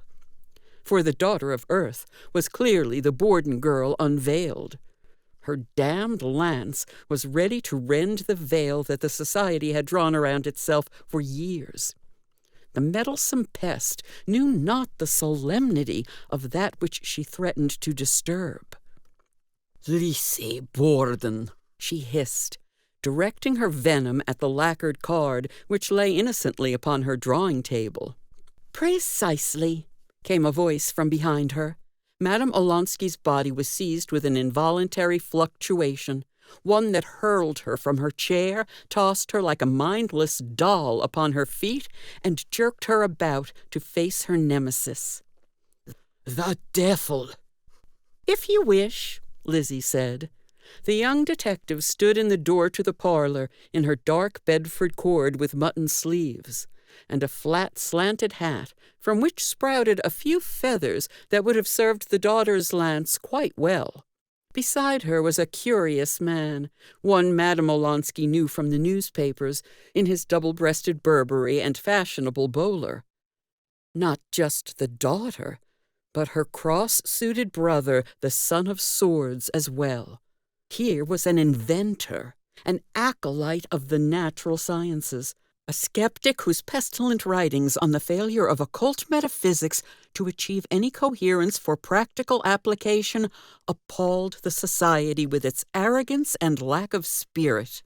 "We apologize for the intrusion into your private home," Lizzie said. "I can understand your alarm, but we wish only to ask you why there is a tunnel connecting Mrs. Fenchurch's backyard privy with your cellar." After a moment's silence, during which Madame Olenski screwed her face up into a rictus of suspicion, Lizzie brushed some dirt from her breast and said, "I can repeat the question, and you will no doubt profess ignorance of the tunnel, after which I will be obliged to accuse you of lying. My colleague and I have just explored the tunnel and found it to be quite serviceable. One can traverse the distance between the properties in a matter of 2 minutes. The engineering is rather eloquent and comfortable. There is a walkway made from planking, 2 kerosene lamps to illuminate the way, even a changing station with an armoire and wardrobe of men's clothing. I don't suppose you would be able to explain why such a setup would be in a tunnel under your cellar?" "That is a private affair," Madame Olenski stammered. "Private for whom?" Lizzie added. "For yourself? For the man who used the suits in the armoire? For Mrs. Leonard Fenchurch, who has lost her husband to that privacy? I'm very, very interested in learning more about this." "I can have you arrested," the woman bleated. "You have broken into my house." "On the contrary," Homer said, "you have broken into the Fenchurch house. How long has it been since you first devised that your husband would disguise himself as Leonard Fenchurch? And what possible purpose could it have served?" The sallow-faced medium sulked for a moment, and then sat back at her table in defeat, glancing with cynical briefness at the cards before her, which told her clearly of her own defeat. She motioned for Lizzie and Homer to enter the room and be seated at the table as well. "It was not my doing," she admitted, "but I certainly exploited the situation for my own gain. But it was for a higher gain. You cannot imagine the delicate threads that you are disturbing." "I am familiar with the murky world of secret societies," Lizzie assured her. "And I'm very familiar with how the members of such societies always believe they are struggling for a higher goal, one that cannot be understood by the mundane masses." Madame Olansky scowled petulantly. "I'll ignore that insult for now. But I must at least pretend to be civil. A seat, if you will, and I will explain all." She gestured for them to join her in seats around her work table. As Homer sidled into an embroidered Queen Anne chair, he spied the tarot cards, turning his head sideways to see the various arms of the Philfoot cross. He ended his perusal with a dismissive grunt. "The man you know as Leonard Fenchurch," Madame Olansky began, "was injured very severely in the Great War with the South. His brain was damaged, and for a time he did not know who he was. He came to my booth at a county fair several years ago, and I read the cards for pocket change. I was not able to discern his real name, but I was able to read his character. I gave him a permanent residence by welcoming him into my home and nursing his mental state back to a healthy one. He took to his new identity well, and once upon a glorious Sunday, which shall glow radiant in my memory as time advances, we exchanged vows in a private Gnostic ceremony with a priest of my own denomination." "Which one?" Lizzie asked. "The Gnostic Catholic Church of the Incarnated Word, or the Church of Ephemeral Transposition?" "The latter," Madame Olansky said proudly. "I am a student of the mysteries, and I will no longer be bullied by papal stooges." "A rather tepid point," Lizzie said dismissively. "But pray continue." "Frederick Olansky, for that was now his name, enjoyed all the comforts that I could afford. But he was essentially a man off the ledger book, having no real place in the society of Fall River, and associated with a woman, myself, whose reputation amongst the pious Puritans of this hypocritical town had been a shabby one at best. For a few years he dallied in these rooms, absorbing the mysteries, learning the wisdom, and training himself in the 7 arts of the ancients." "When was he initiated into the ancient order of the Masonic odd men?" Homer asked. "For I believe he joined under the name Leonard Fenchurch." Madame Olansky's face became tight and red. "That decrepit organization is composed of lousy, meddling dualists," she hissed. "Third-rate natural philosophers, hypocritical worshippers of emanation." "These metaphysical categories are a bit beyond me," Lizzie admitted. "You must realize that this internecine squabbling amongst the brotherhoods is laughable to outsiders." "As is the internecine squabbling between the thinkers of your own shabby religions. Trinities versus unities, virgin births versus miracle cures, incarnationism versus consubstantialism." "Actually," Homer was quick to point out, "incarnationism never contradicted the doctrine of consubstantialism." Madame Olansky's face grew stormier. "Pah! To spend your days prodding each other over such pettiness as to whether God is one with the Son in essence or in substance. Think twice before laughing at our debates over the prelapsarian nature of protomatter." "Point taken," Lizzie conceded, thinking of the endless reams of theology she had absorbed during the summer after the affair of the lovelorn minister. But I endeavored to discover which of your husband's identities, Frederick Olonsky or Leonard Fenchurch, was the true brother of the order, and which was the spy sent to determine their agendas and strategies. You put me into a very difficult position. You cannot comprehend the true scope of this problem, Miss Borden. After a few years, Frederick regained his memory and discovered he had been Leonard Fenchurch. With that memory came the knowledge that he was married to the woman whose backyard privy led you to the traversing tunnel. At first, Leonard was filled with joy that he was truly an integrated member of the Fall River Society, welcome into their ranks and their congregational life of staid and stagnant obedience to social order, their clubs, their money. But he quickly went into mental disarray, filled with guilt that he had abandoned his wife and left her to believe in his death for several years. He knew that his reappearance would be a shock and prepared thoroughly for the reunion. He built the tunnel, working day and night with his own hands, until he had reached the property line. He dared not go further in fear of being discovered. For the higher purpose, he left me to return to his lawfully wedded wife.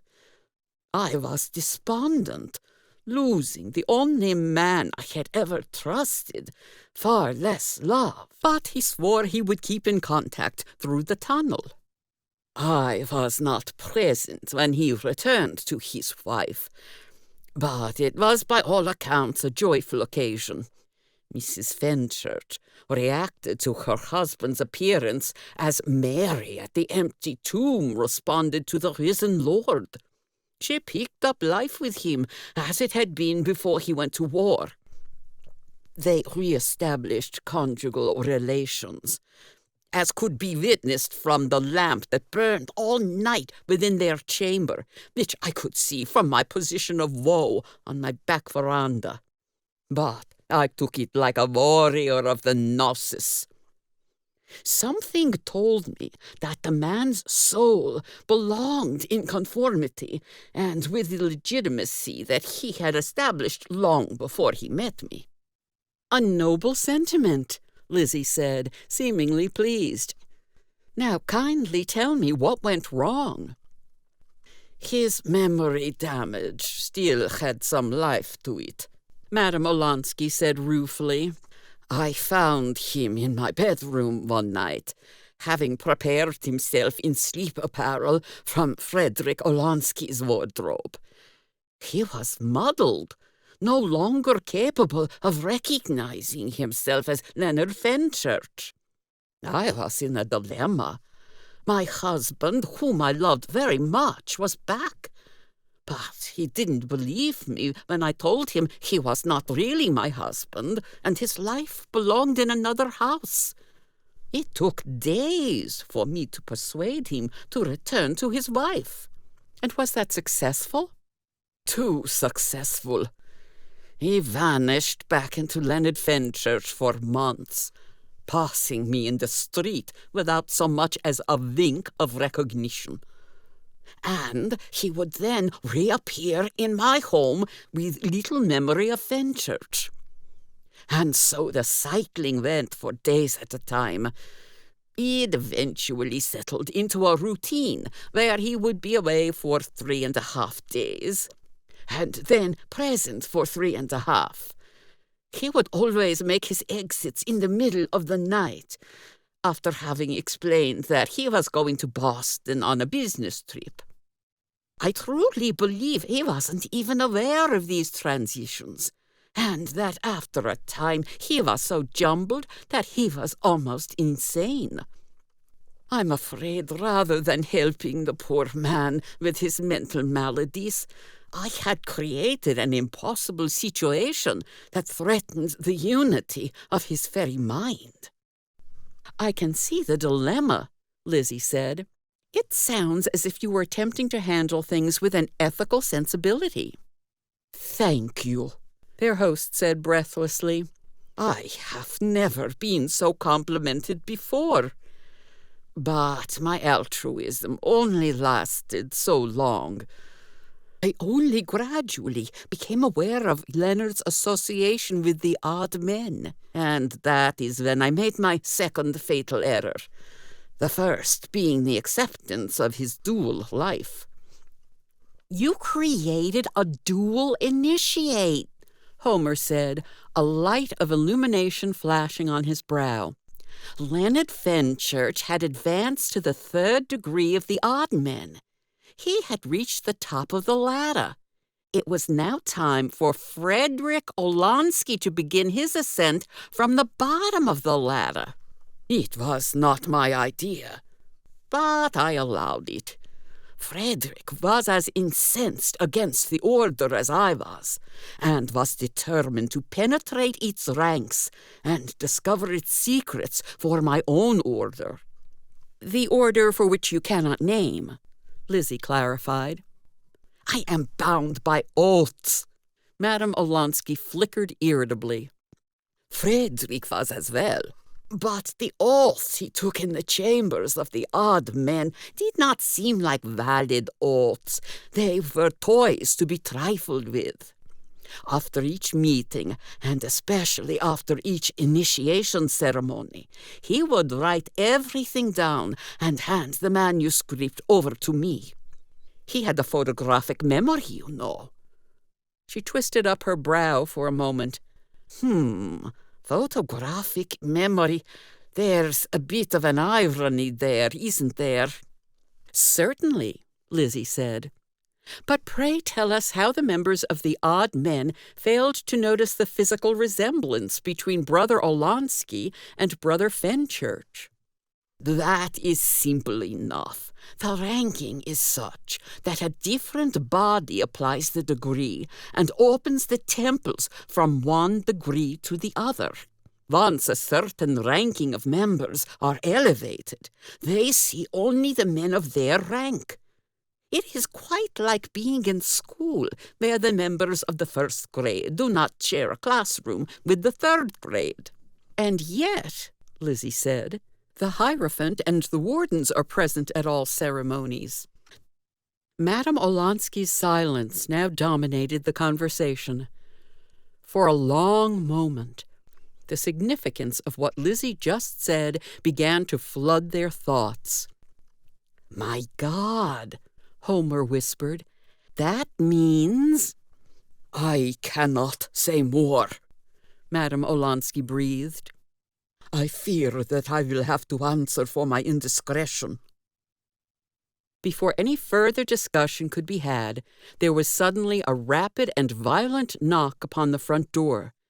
It startled all three, who had grown twitchy and apprehensive during the latter half of their discussion. I must see who it is, Madame Olansky announced. I am not accustomed to visitors at this hour of the night. One moment, Lizzie said, rising to her feet. Let me answer.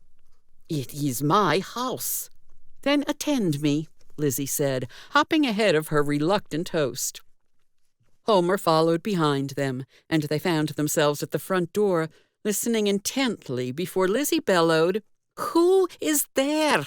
with perhaps a slight attempt to mimic Madame Olansky's raspy voice.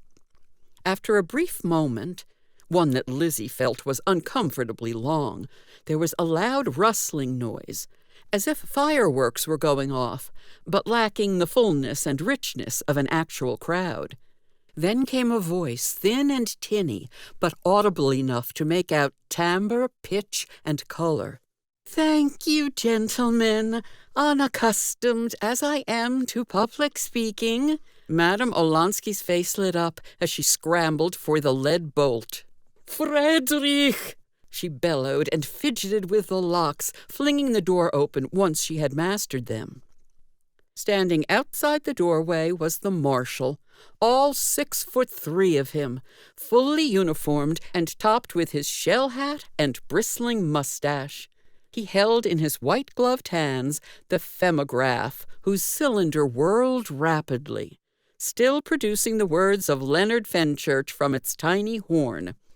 "Good evening, madam," the marshal said, lifting the armature and terminating the playback of the recording. He handed the machine over the threshold to Homer, who took it greedily, examining it for damage. "It's a most damnable thing," the marshal said, pointing at the box. "I played it a few times for amusement, and I still can't believe there isn't a man trapped inside there." "Perfectly sound principles," Homer emphasized. "Pardon the pun." "Where did you get that?" Madame Olansky said, gesticulating at the femograph. "That belongs properly with Frederick Olansky, the rational Gnostic spiritualist, not Leonard Fenchurch, the tinkerer of novelties." "If we may be permitted," the marshal said, removing his helmet. They all withdrew to the parlor, where the femograph was placed delicately on the table. Madame Olansky continued to eye it skeptically. "Marshal," Lizzie explained, "in the past half-hour we have learned a great deal about Leonard Fenchurch and his connection to both Madame Olansky and the Masonic Order of Odd Men." "Good! I'm glad someone is able to puzzle this out. Please, fill me in." "Madame Olansky just told us a story, quite a remarkable one that seems more a fantasy than a reality. With her recognition of Fenchurch's voice through the door, I am more than satisfied that it is not fantasy at all." She proceeded to fill the marshal in on the story, and with emphasis on the personal tragedy of Fenchurch's mental malady. She graciously, and to Madame Olansky's relief, excised any mention of the final revelation concerning the master of the inner temple of odd men. "Extraordinary," the marshal said, twisting one end of his mustache. "I've never heard anything like it." "Something out of the pages of Anne Radcliffe," Lizzie asserted, "or the Bronte sisters." "To think that a man who has had two identities," the marshal said, astonished, "now has none." "We may look upon it," Lizzie said, "that he currently has no identity and has two to discover." "I'm not quite sure which is the more desirable," Homer said, glancing skeptically at his host. "Enough of that for now," Lizzie interrupted. "We still have a murder to solve, and precious little time to do it. I am awaiting the final piece of the puzzle. I freely admit that my strategy may not yield all the answers we crave, but it shall be illuminating nonetheless." "And what strategy is that?" the marshal inquired. "When I first heard of the murder at the barber shop, I suspected that the motive was much greater than theft. After all, no money was stolen from the till, nor was the victim robbed of his belongings. In fact, the murdered man himself had $32 in cash in his jacket. When Mr. Fenchurch appeared at Homer's workshop with his mind erased, we determined that he had been to the barber shop that very morning. But he was there before the store had opened, and he was not there primarily for a shave, although he seems to have relented to the offer made by Mr. Borden. The barber, however, was in a hurry, because his purpose of opening his shop to a private party was to use the remarkable femograph machine of Homer Thesinger's to record his harmonic quartet onto the wax cylinder that you see before you. Yes, this humble cylinder contains the sound information needed to recreate the final moments in the barber shop before the crime. 3 men joined them. 4 of the assembled positioned themselves before the tonsure chairs, and one of the assembled set up the femograph in such a manner as to capture the sound of their voices in the most efficient manner. Leonard Fenchurch, acting as sound technician, recorded their Gilbert and Sullivan recital onto this waxen surface, preserving it for all to hear. "How did this result in murder?" the marshal asked. "Was Borden so painfully off-key to merit a horrible penalty?" On the contrary, his performance was quite harmonious that day. He had a lovely bass voice. "Then why was he killed? And by whom?" "I hope to reveal that in just a few moments," Lizzie said, glancing at the clock. If my instructions are followed to the letter, then I shall be successful in determining precisely who, although I still fear the why may elude us. We must now but wait." "Why was Leonard involved in this affair?" the marshal asked desperately. "Was he brought there to aid in the murder? They couldn't have just invited him along to work the recording machine. He would walk away with the identities of the murderers and the details of the killing." "Precisely the opposite," Lizzie said. "He was the only person in Fall River who could witness the event and not walk away with either the identities or the details."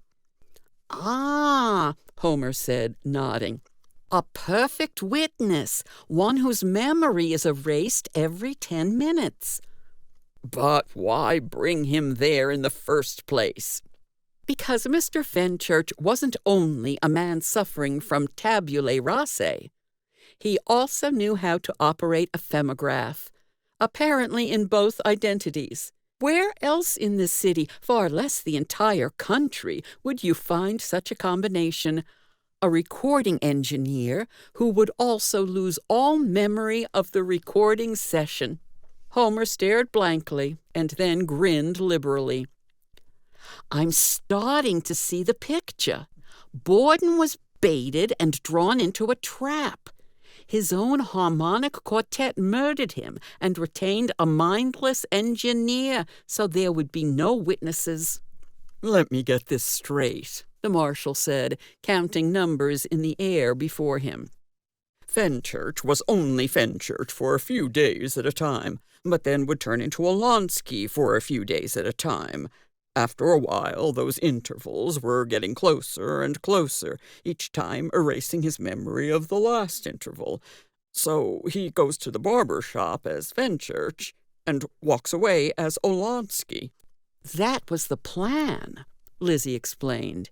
"However, something went horribly wrong. When Fenchurch witnessed the crime, he had a traumatic seizure, the two halves of him collided with guilt and confusion, and he resolved into being no one at all, except he still has his tabulae rasa."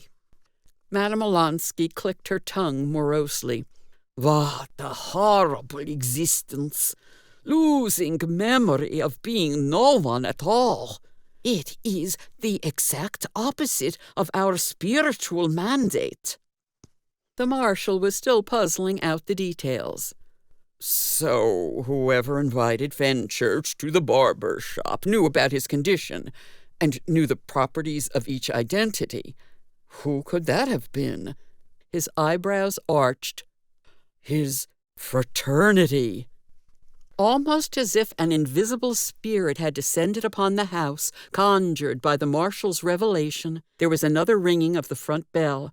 At first no one moved, until it became clear that Madame Olonsky had been expected to comply. She stirred uneasily and drooped along to the front door, her dress hem dragging behind her. "Who is it?" she asked wheezily through the wooden panel. A large, heavy voice came from without. "Miles Standish," it bellowed. The marshal looked back and forth from Homer to Lizzie. "Miles Standish?"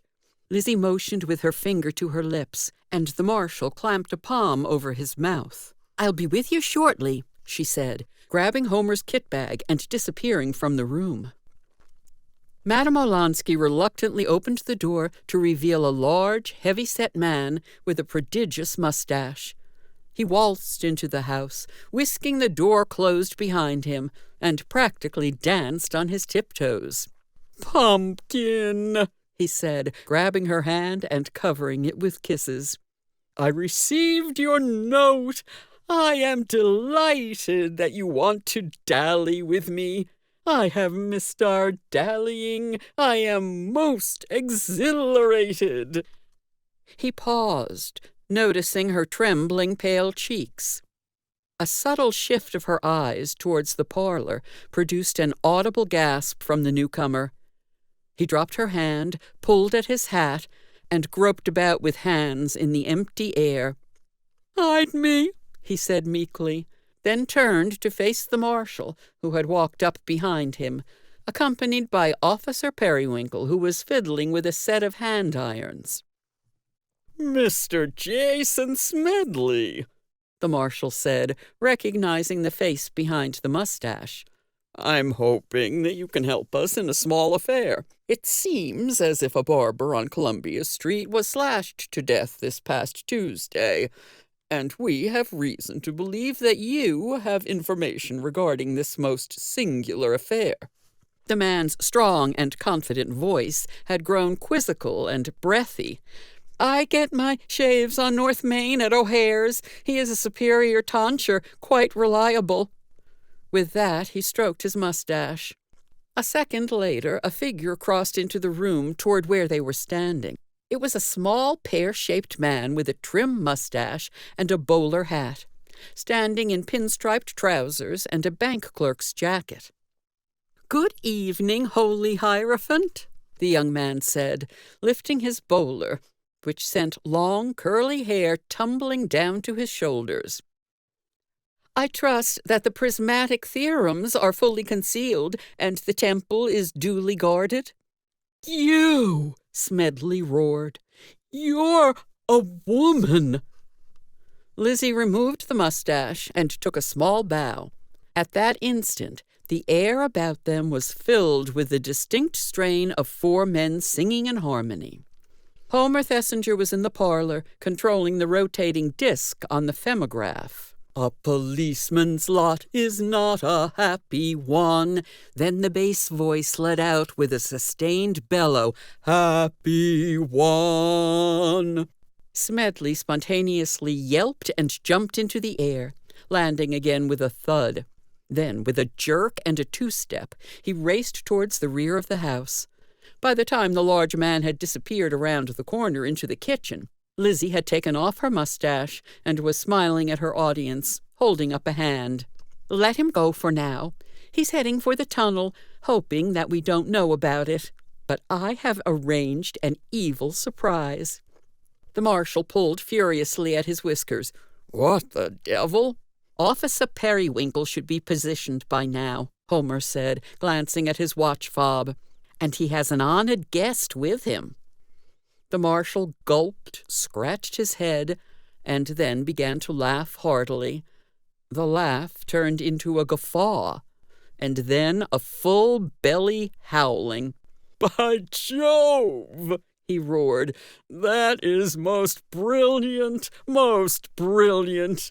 I shall be prepared to receive our prisoner with the appropriate hand shackles."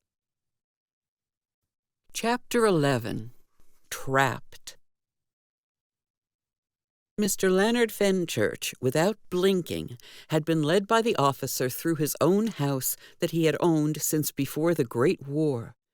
He recognized nothing, not even his doting wife, who stared at him with teary eyes. When confronted with the backyard privy, he glared at it, then turned and said, "I am not yet ready for my toilet." The officer lifted the privy seat and held out a hand. "My orders are to proceed forthwith into the gaping maw of the privy box, secure in the knowledge that there will be no filth or foul residue. I extend that assurance to you, my charge." Fenchurch grumbled and proceeded to climb down into the aperture. All through the length of the tunnel, he patted the wooden supports as if nervous that the roof would collapse on him, reducing his wretchedly empty life to even less than what it was currently.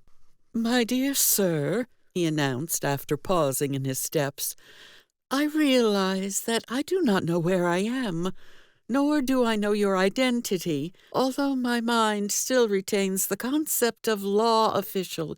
However, I can only assume that you are leading me to my death, in which case, will you permit me a last cigar before I die?"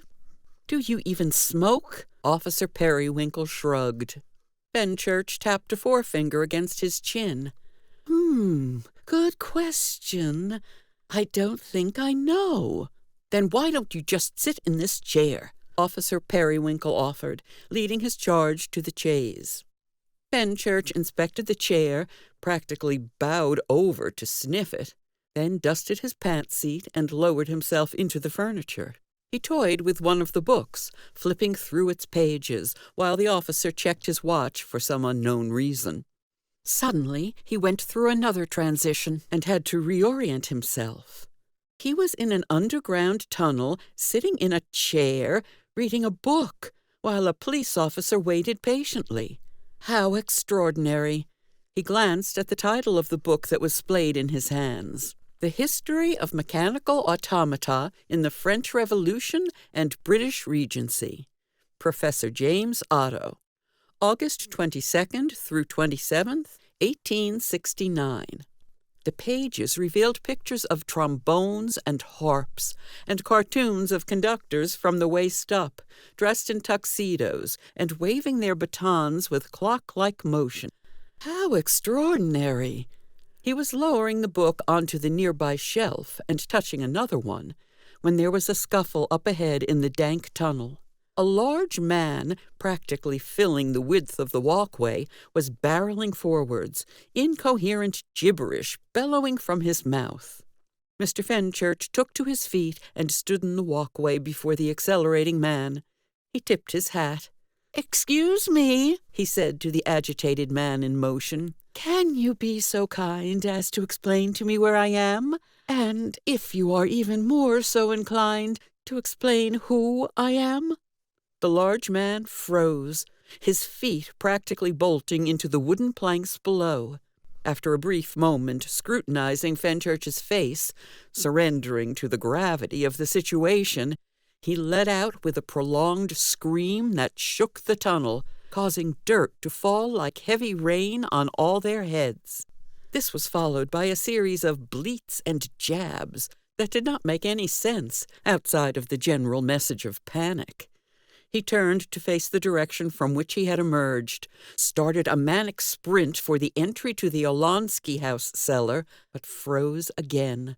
Realizing that he was trapped, he reached for his face with his clutching hands, pulling at his tongue and poking his own eyes, his reason unhinged. His knees buckled and he collapsed downward, his large torso jamming both sides of the passage. From his position on the ground, he let forth with a stream of words so nonsensical they didn't seem to have equivalents in any language. Mr. Fenchurch watched all this with intense curiosity.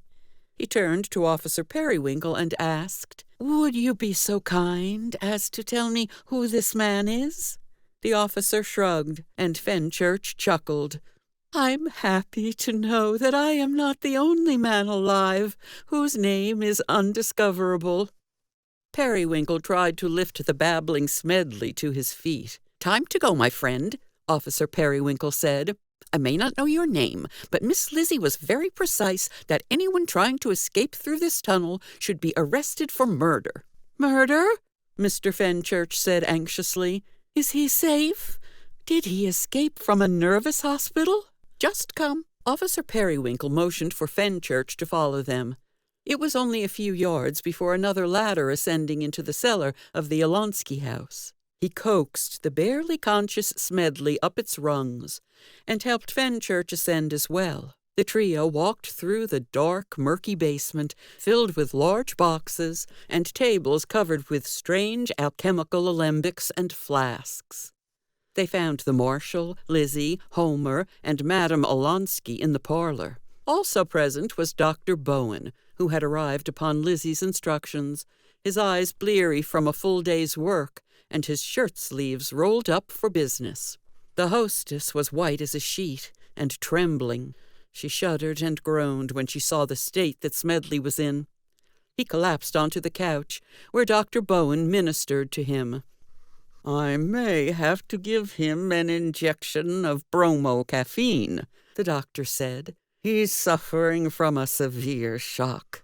"Was he your devotee?" Lizzie asked Madame Olonsky bluntly. The thin-faced woman glared at her with darkened eyes. "He was my mentor, my teacher, my prophet." "Sounds like they were devotees to me," the marshal chuckled. "You are trifling with my faith," the woman snarled. "And you two conspired to murder a man," Lizzie said hastily. "Even worse, you executed the deed, taking advantage of this poor man you called your husband." "It was a legal ceremony." Madame Olenski boasted, performed by the Church of the Accelerating Veracity. Homer slapped a palm to his forehead. Ye gods, how many secret societies are in this town? As many as there are rays in a beam of sunlight, Madame Olenski recited. For the colors are many, but the light is one. Speaking of light, Lizzie said, why don't you illuminate us as to why Mr. Borden needed to be eliminated? And how did you trust this man to witness the event, far less record it with a femograph? The femograph was unexpected. Borden insisted upon it. He was fascinated by the technology and wanted Fenchurch to stick around and record them. The ritual was enacted in spite of his presence. We knew that his memory lapses were getting worse, and that within moments he would have no record of the act in his head. But why? The marshal insisted. Why did the man have to die? Smedley had lifted his head off his couch arm and grunted out an answer to the marshal's question. He violated his oaths. And do the ancient order of masonic odd men make a habit out of murdering those who break their oaths? Ha! Smedley roared. He lifted himself to a seated position. His face was crimson with rage. The odd men are fools, patsies, simpletons who can only understand an emanation model of divine sustainment and can never penetrate into the multi-perspectival universe. Lizzie said. That still leaves the motive very murky. Can you explain in plainer English? He preached the 4 and refuted the 3. 1 in 3, 3 in 1. There is no need for a 4th. That is why the Southern Warden is missing. He was slain years ago when the first Grand Masters set the minuscule monad into rotation around the axis of affirmation. Once every 100 years, the 4th must be murdered to maintain the balance and to start a new cycle. Madame Olenski hissed and scowled. Smedley, your oaths! Are you mad? The odd men are just a subterfuge to throw them off the track. Smedley raved on. What track? The marshal asked. What in the name of Jupiter and Saturn are you babbling about? The Arcady, Smedley yelled, then fell back onto the couch, clutching his chest and breathing as if an elephant were stamping on his ribs. This man is having a heart attack, Dr. Bowen said, ripping open his patient's vest. Stand back! Give him space! Smedley jerked upon the cushions, grunting and snorting, spittle cascading down his chin. Then he settled into a strange, somnambulant stillness, still breathing, but with erratic rasps. Dr. Bowen checked his pulse and felt his forehead. He's stabilized, he announced, but he has suffered a severe shock. Smedley opened his eyes and started to rattle off in a thin, sing-song voice. Won't you come to my house, to my house, to my house? Won't you come to my house? There's lots of games to play. His eyes fell on a particular automaton, a garish ape dressed as a French aristocrat, laced in silks and costly apparel, capped with a powdered wig. He rode a bicycle whose wheels remained eerily silent until Smedley darted forth and twisted the key at the base, setting it into grotesque motion. A mockery of the Enlightenment philosophy of the French Revolution, Madame Olenski said. Voltaire as Darwin's ape. Not the sort of thing Smedley would approve of in his ordinary state. The holy hierophant of the Holy Order of Masonic Odd Men was now drooling with delight before the gyrating monkey man. "I fear also that his mind may be gone," the doctor announced sadly. "Whatever information he has about the murder may be lost forever." "Not quite," Lizzie said. "Remember, there were 2 more men present who still have their wits, presumably. I know them only as the Warden of the East and the Warden of the West. You will find them at the next meeting of the Ancient Order of the Masonic Odd Men, which I believe is tomorrow evening at 8 on the clock at the Temple on Ferry Street, 2nd floor. I will give you the proper steps and signs and secret passwords to obtain entry to the chamber. Either that, or you can force your way in by lawful authority." "A good old search warrant will do," the marshal said. "Warden of the East and Warden of the West. What kind of operation are they throwing there?" he asked. "A most mysterious one," Lizzie replied, "full of hokum and wisdom twisted together into some strange set of unorthodox beliefs. I found much of what they said cogent and worthy of further meditation.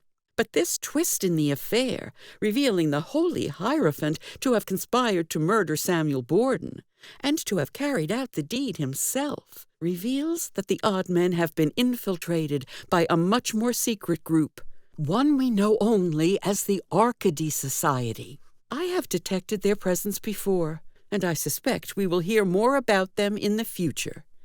The fact that they can resort to murder to protect their interests gives us pause to wonder if they are capable of far more ambitious crimes, such as vast conspiracies against our Commonwealth." "Well, for now," the marshal said, pulling at Smedley's collar, "let's get this idiot into custody." "He needs medical attention," Dr. Bowen said. "I must attend." "Fine," the marshal agreed. "Lizzie, I'll return to break the news to Mrs. Fenchurch." "No," she said. "Leave Mrs. Fenchurch to rebuild her marriage. She must have no knowledge of this affair. Madame Olansky will be charged with conspiracy to murder, and there will be a public announcement that Smedley confessed to the murder of Samuel Borden. No mention should be made of the wax recording, the phonograph, or the man who operated it in the barber shop that Tuesday morning." The marshal hesitated, glared at Madame Olansky, who recoiled with a barely audible hiss, then motioned for the officers to grab her, too. "I'll return the poor Mr. Fenchurch to his wife," Lizzie said, "and within 24 hours the city of Fall River will issue a warrant to enter the property line of the house on Franklin Street and destroy the backyard privy. It will be roundly condemned as a health hazard. Mrs. Fenchurch will not question the ordinance, and Mr. Fenchurch will not even remember that the privy existed." "Right," the marshal said. "Is everyone in agreement? Can we get a consensus?" There was a round of eyes about the room, and the law officials began to handle their charges. Smedley resisted as the hand shackles were applied, but he ultimately gave in, hardly sensible of what they were even for. Before the house was vacated, Mr. Fenchurch slipped from the grasp of Officer Periwinkle and walked to where Smedley was sagging in the marshal's grip. He inspected his face, touched his cheek, then turned and touched his own.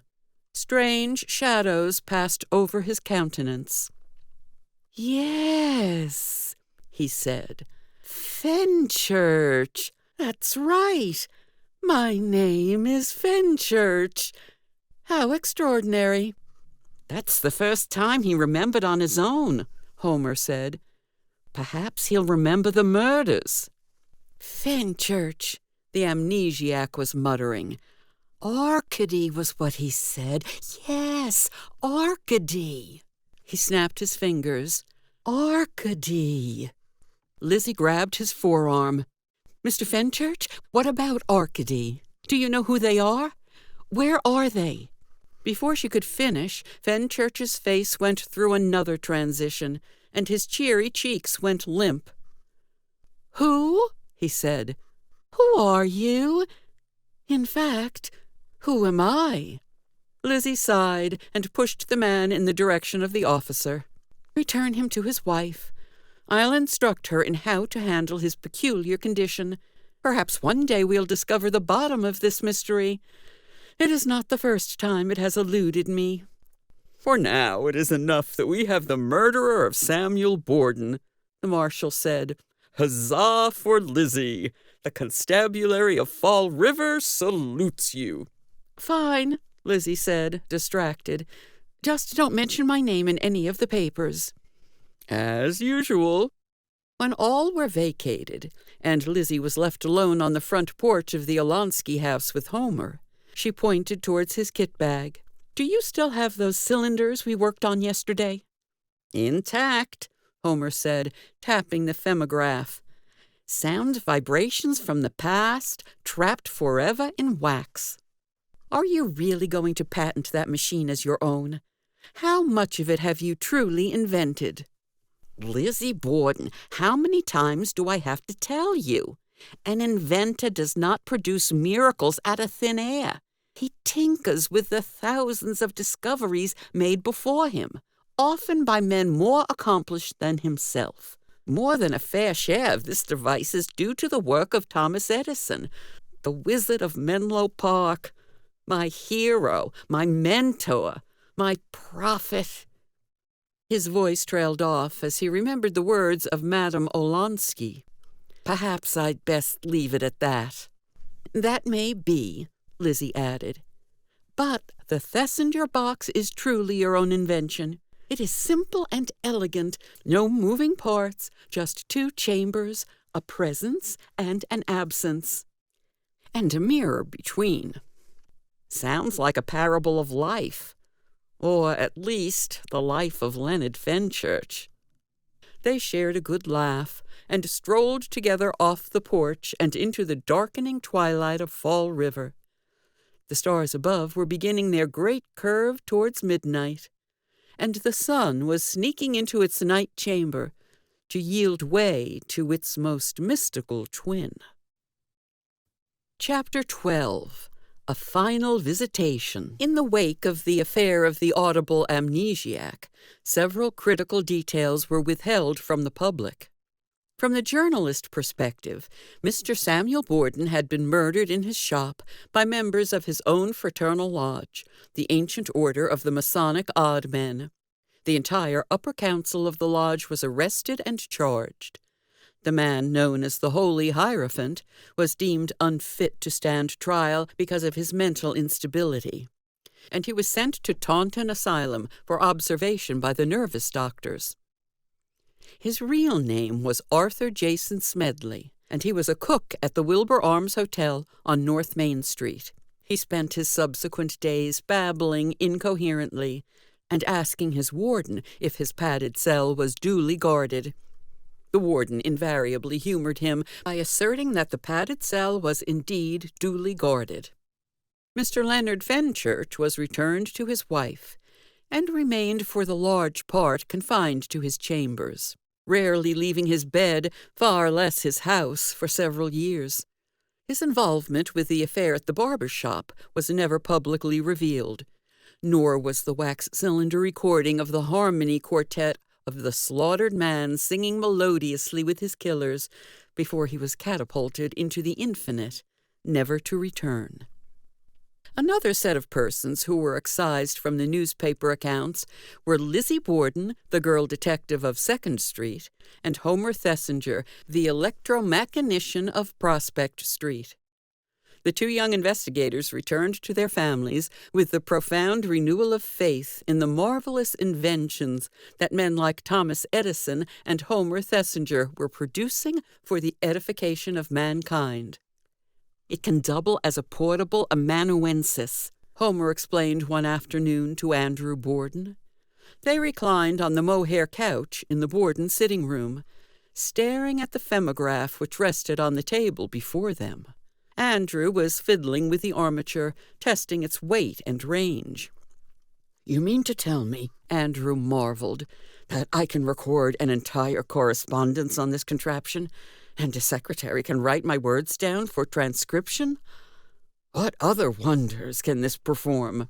Homer flapped his hands excitedly. You can send it to the opera for you, and it will return with the performance. Then you can hear the strains of divine arias in the privacy of your own home. Andrew nodded in approval. As long as it isn't Wagner. University lectures will be preserved. The speech of great men, lyceum appearances. Immortal poems of antiquity will be yours for the playback.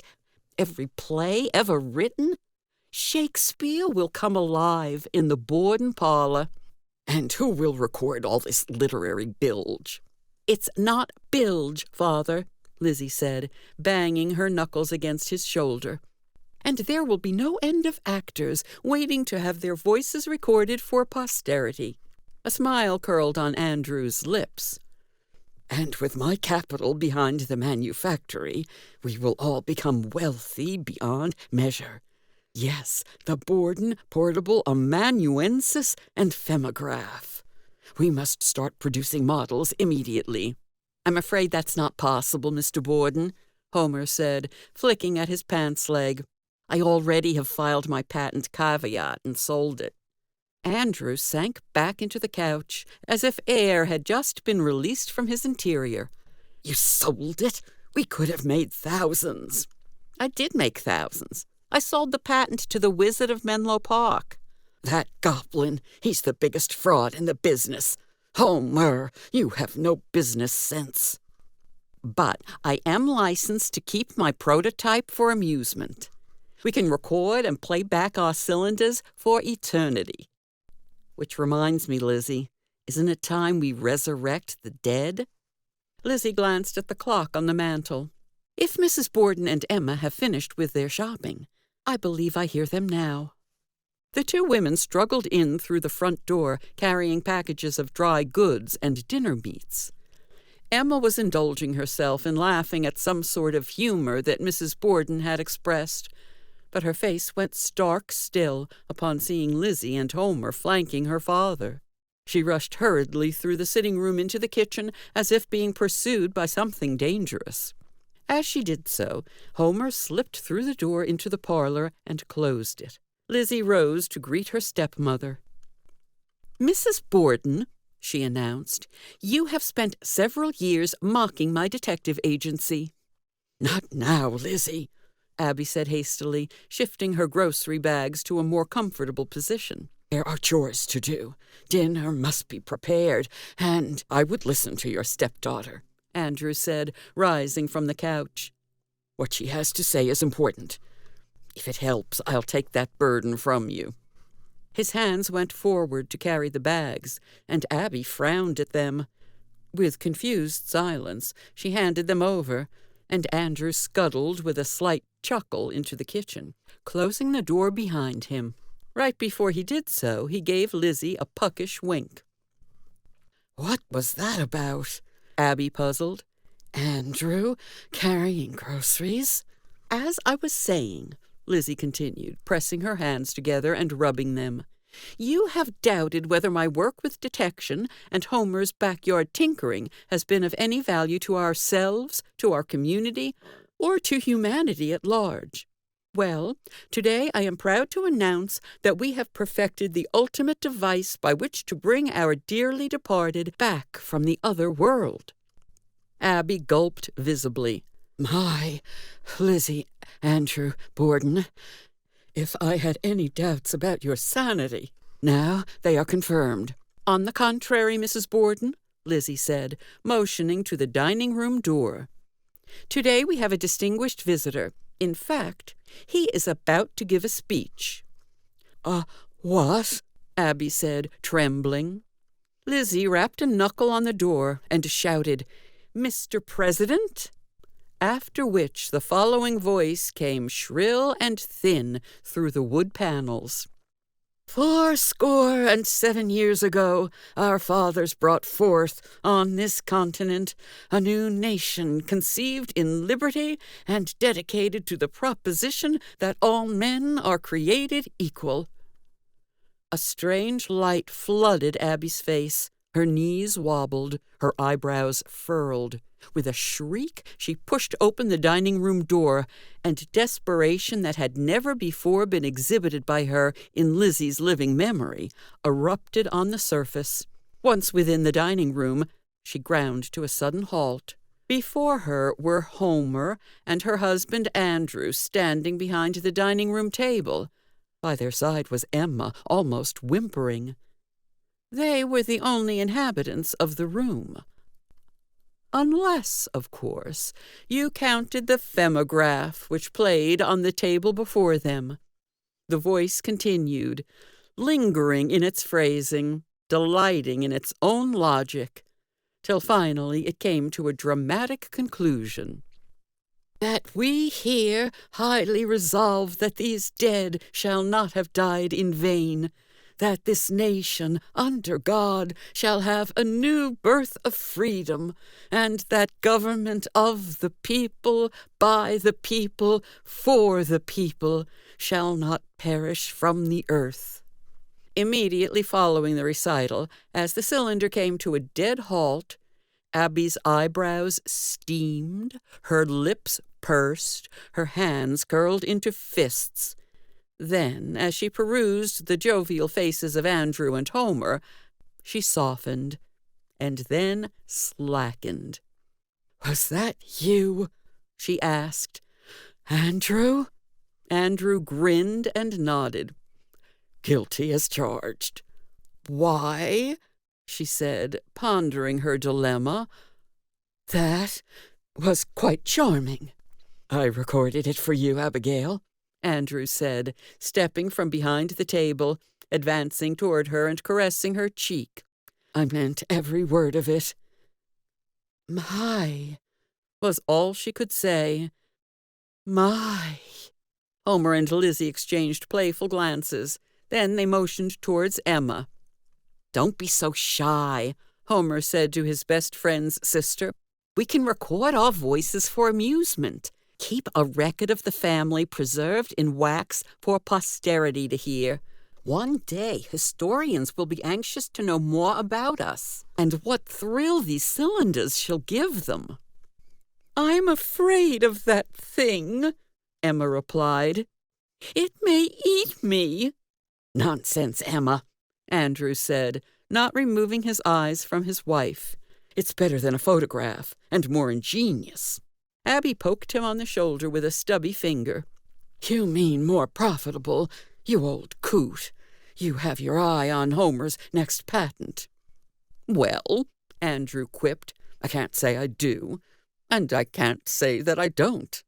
"That's a logical contradiction," Lizzie said, "but one that shall speak volumes for the human condition. Regardless, let us all partake of that excellent dinner that Mrs. Borden and Emma have so graciously brought home for us.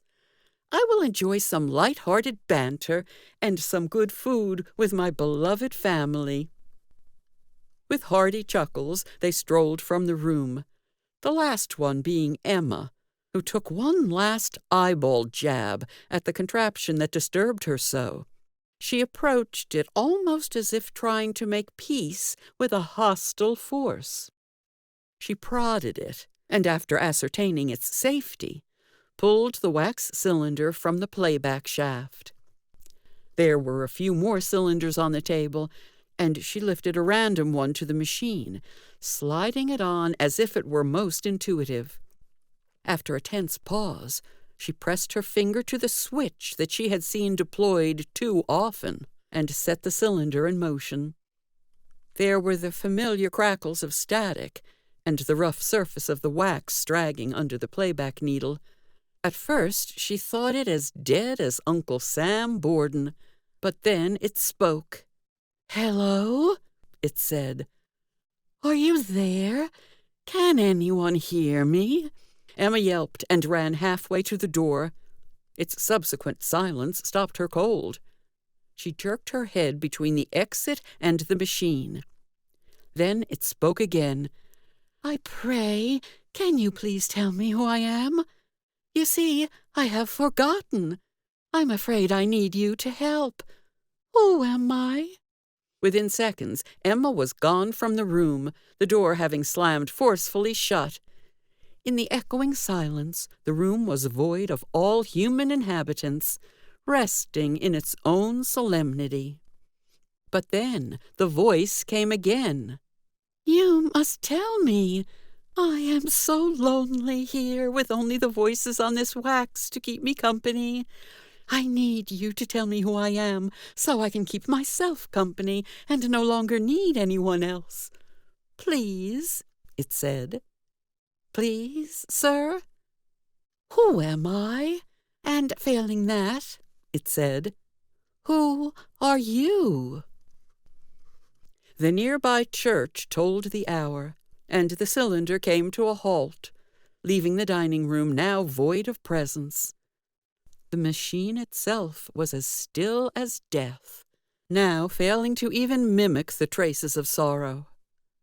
Faintly in the distance, behind walls of wooden paneling, came the sounds of merriment, a human family enjoying its private abode. The end. This has been the Audible Amnesiac, written by Richard Behrens, narrated by Wendy Almeida. Copyright 2018 by 9 Muses Books. Production copyright 2021 by 9 Muses Books. Find more Lizzie Borden Girl Detective stories at Amazon.com and at LizzieBordenGirlDetective.com, where you can sign up for our free newsletter. Follow us on Facebook, Twitter, and Instagram. And listen to more Lizzie Borden podcasts on our website or on iTunes and YouTube.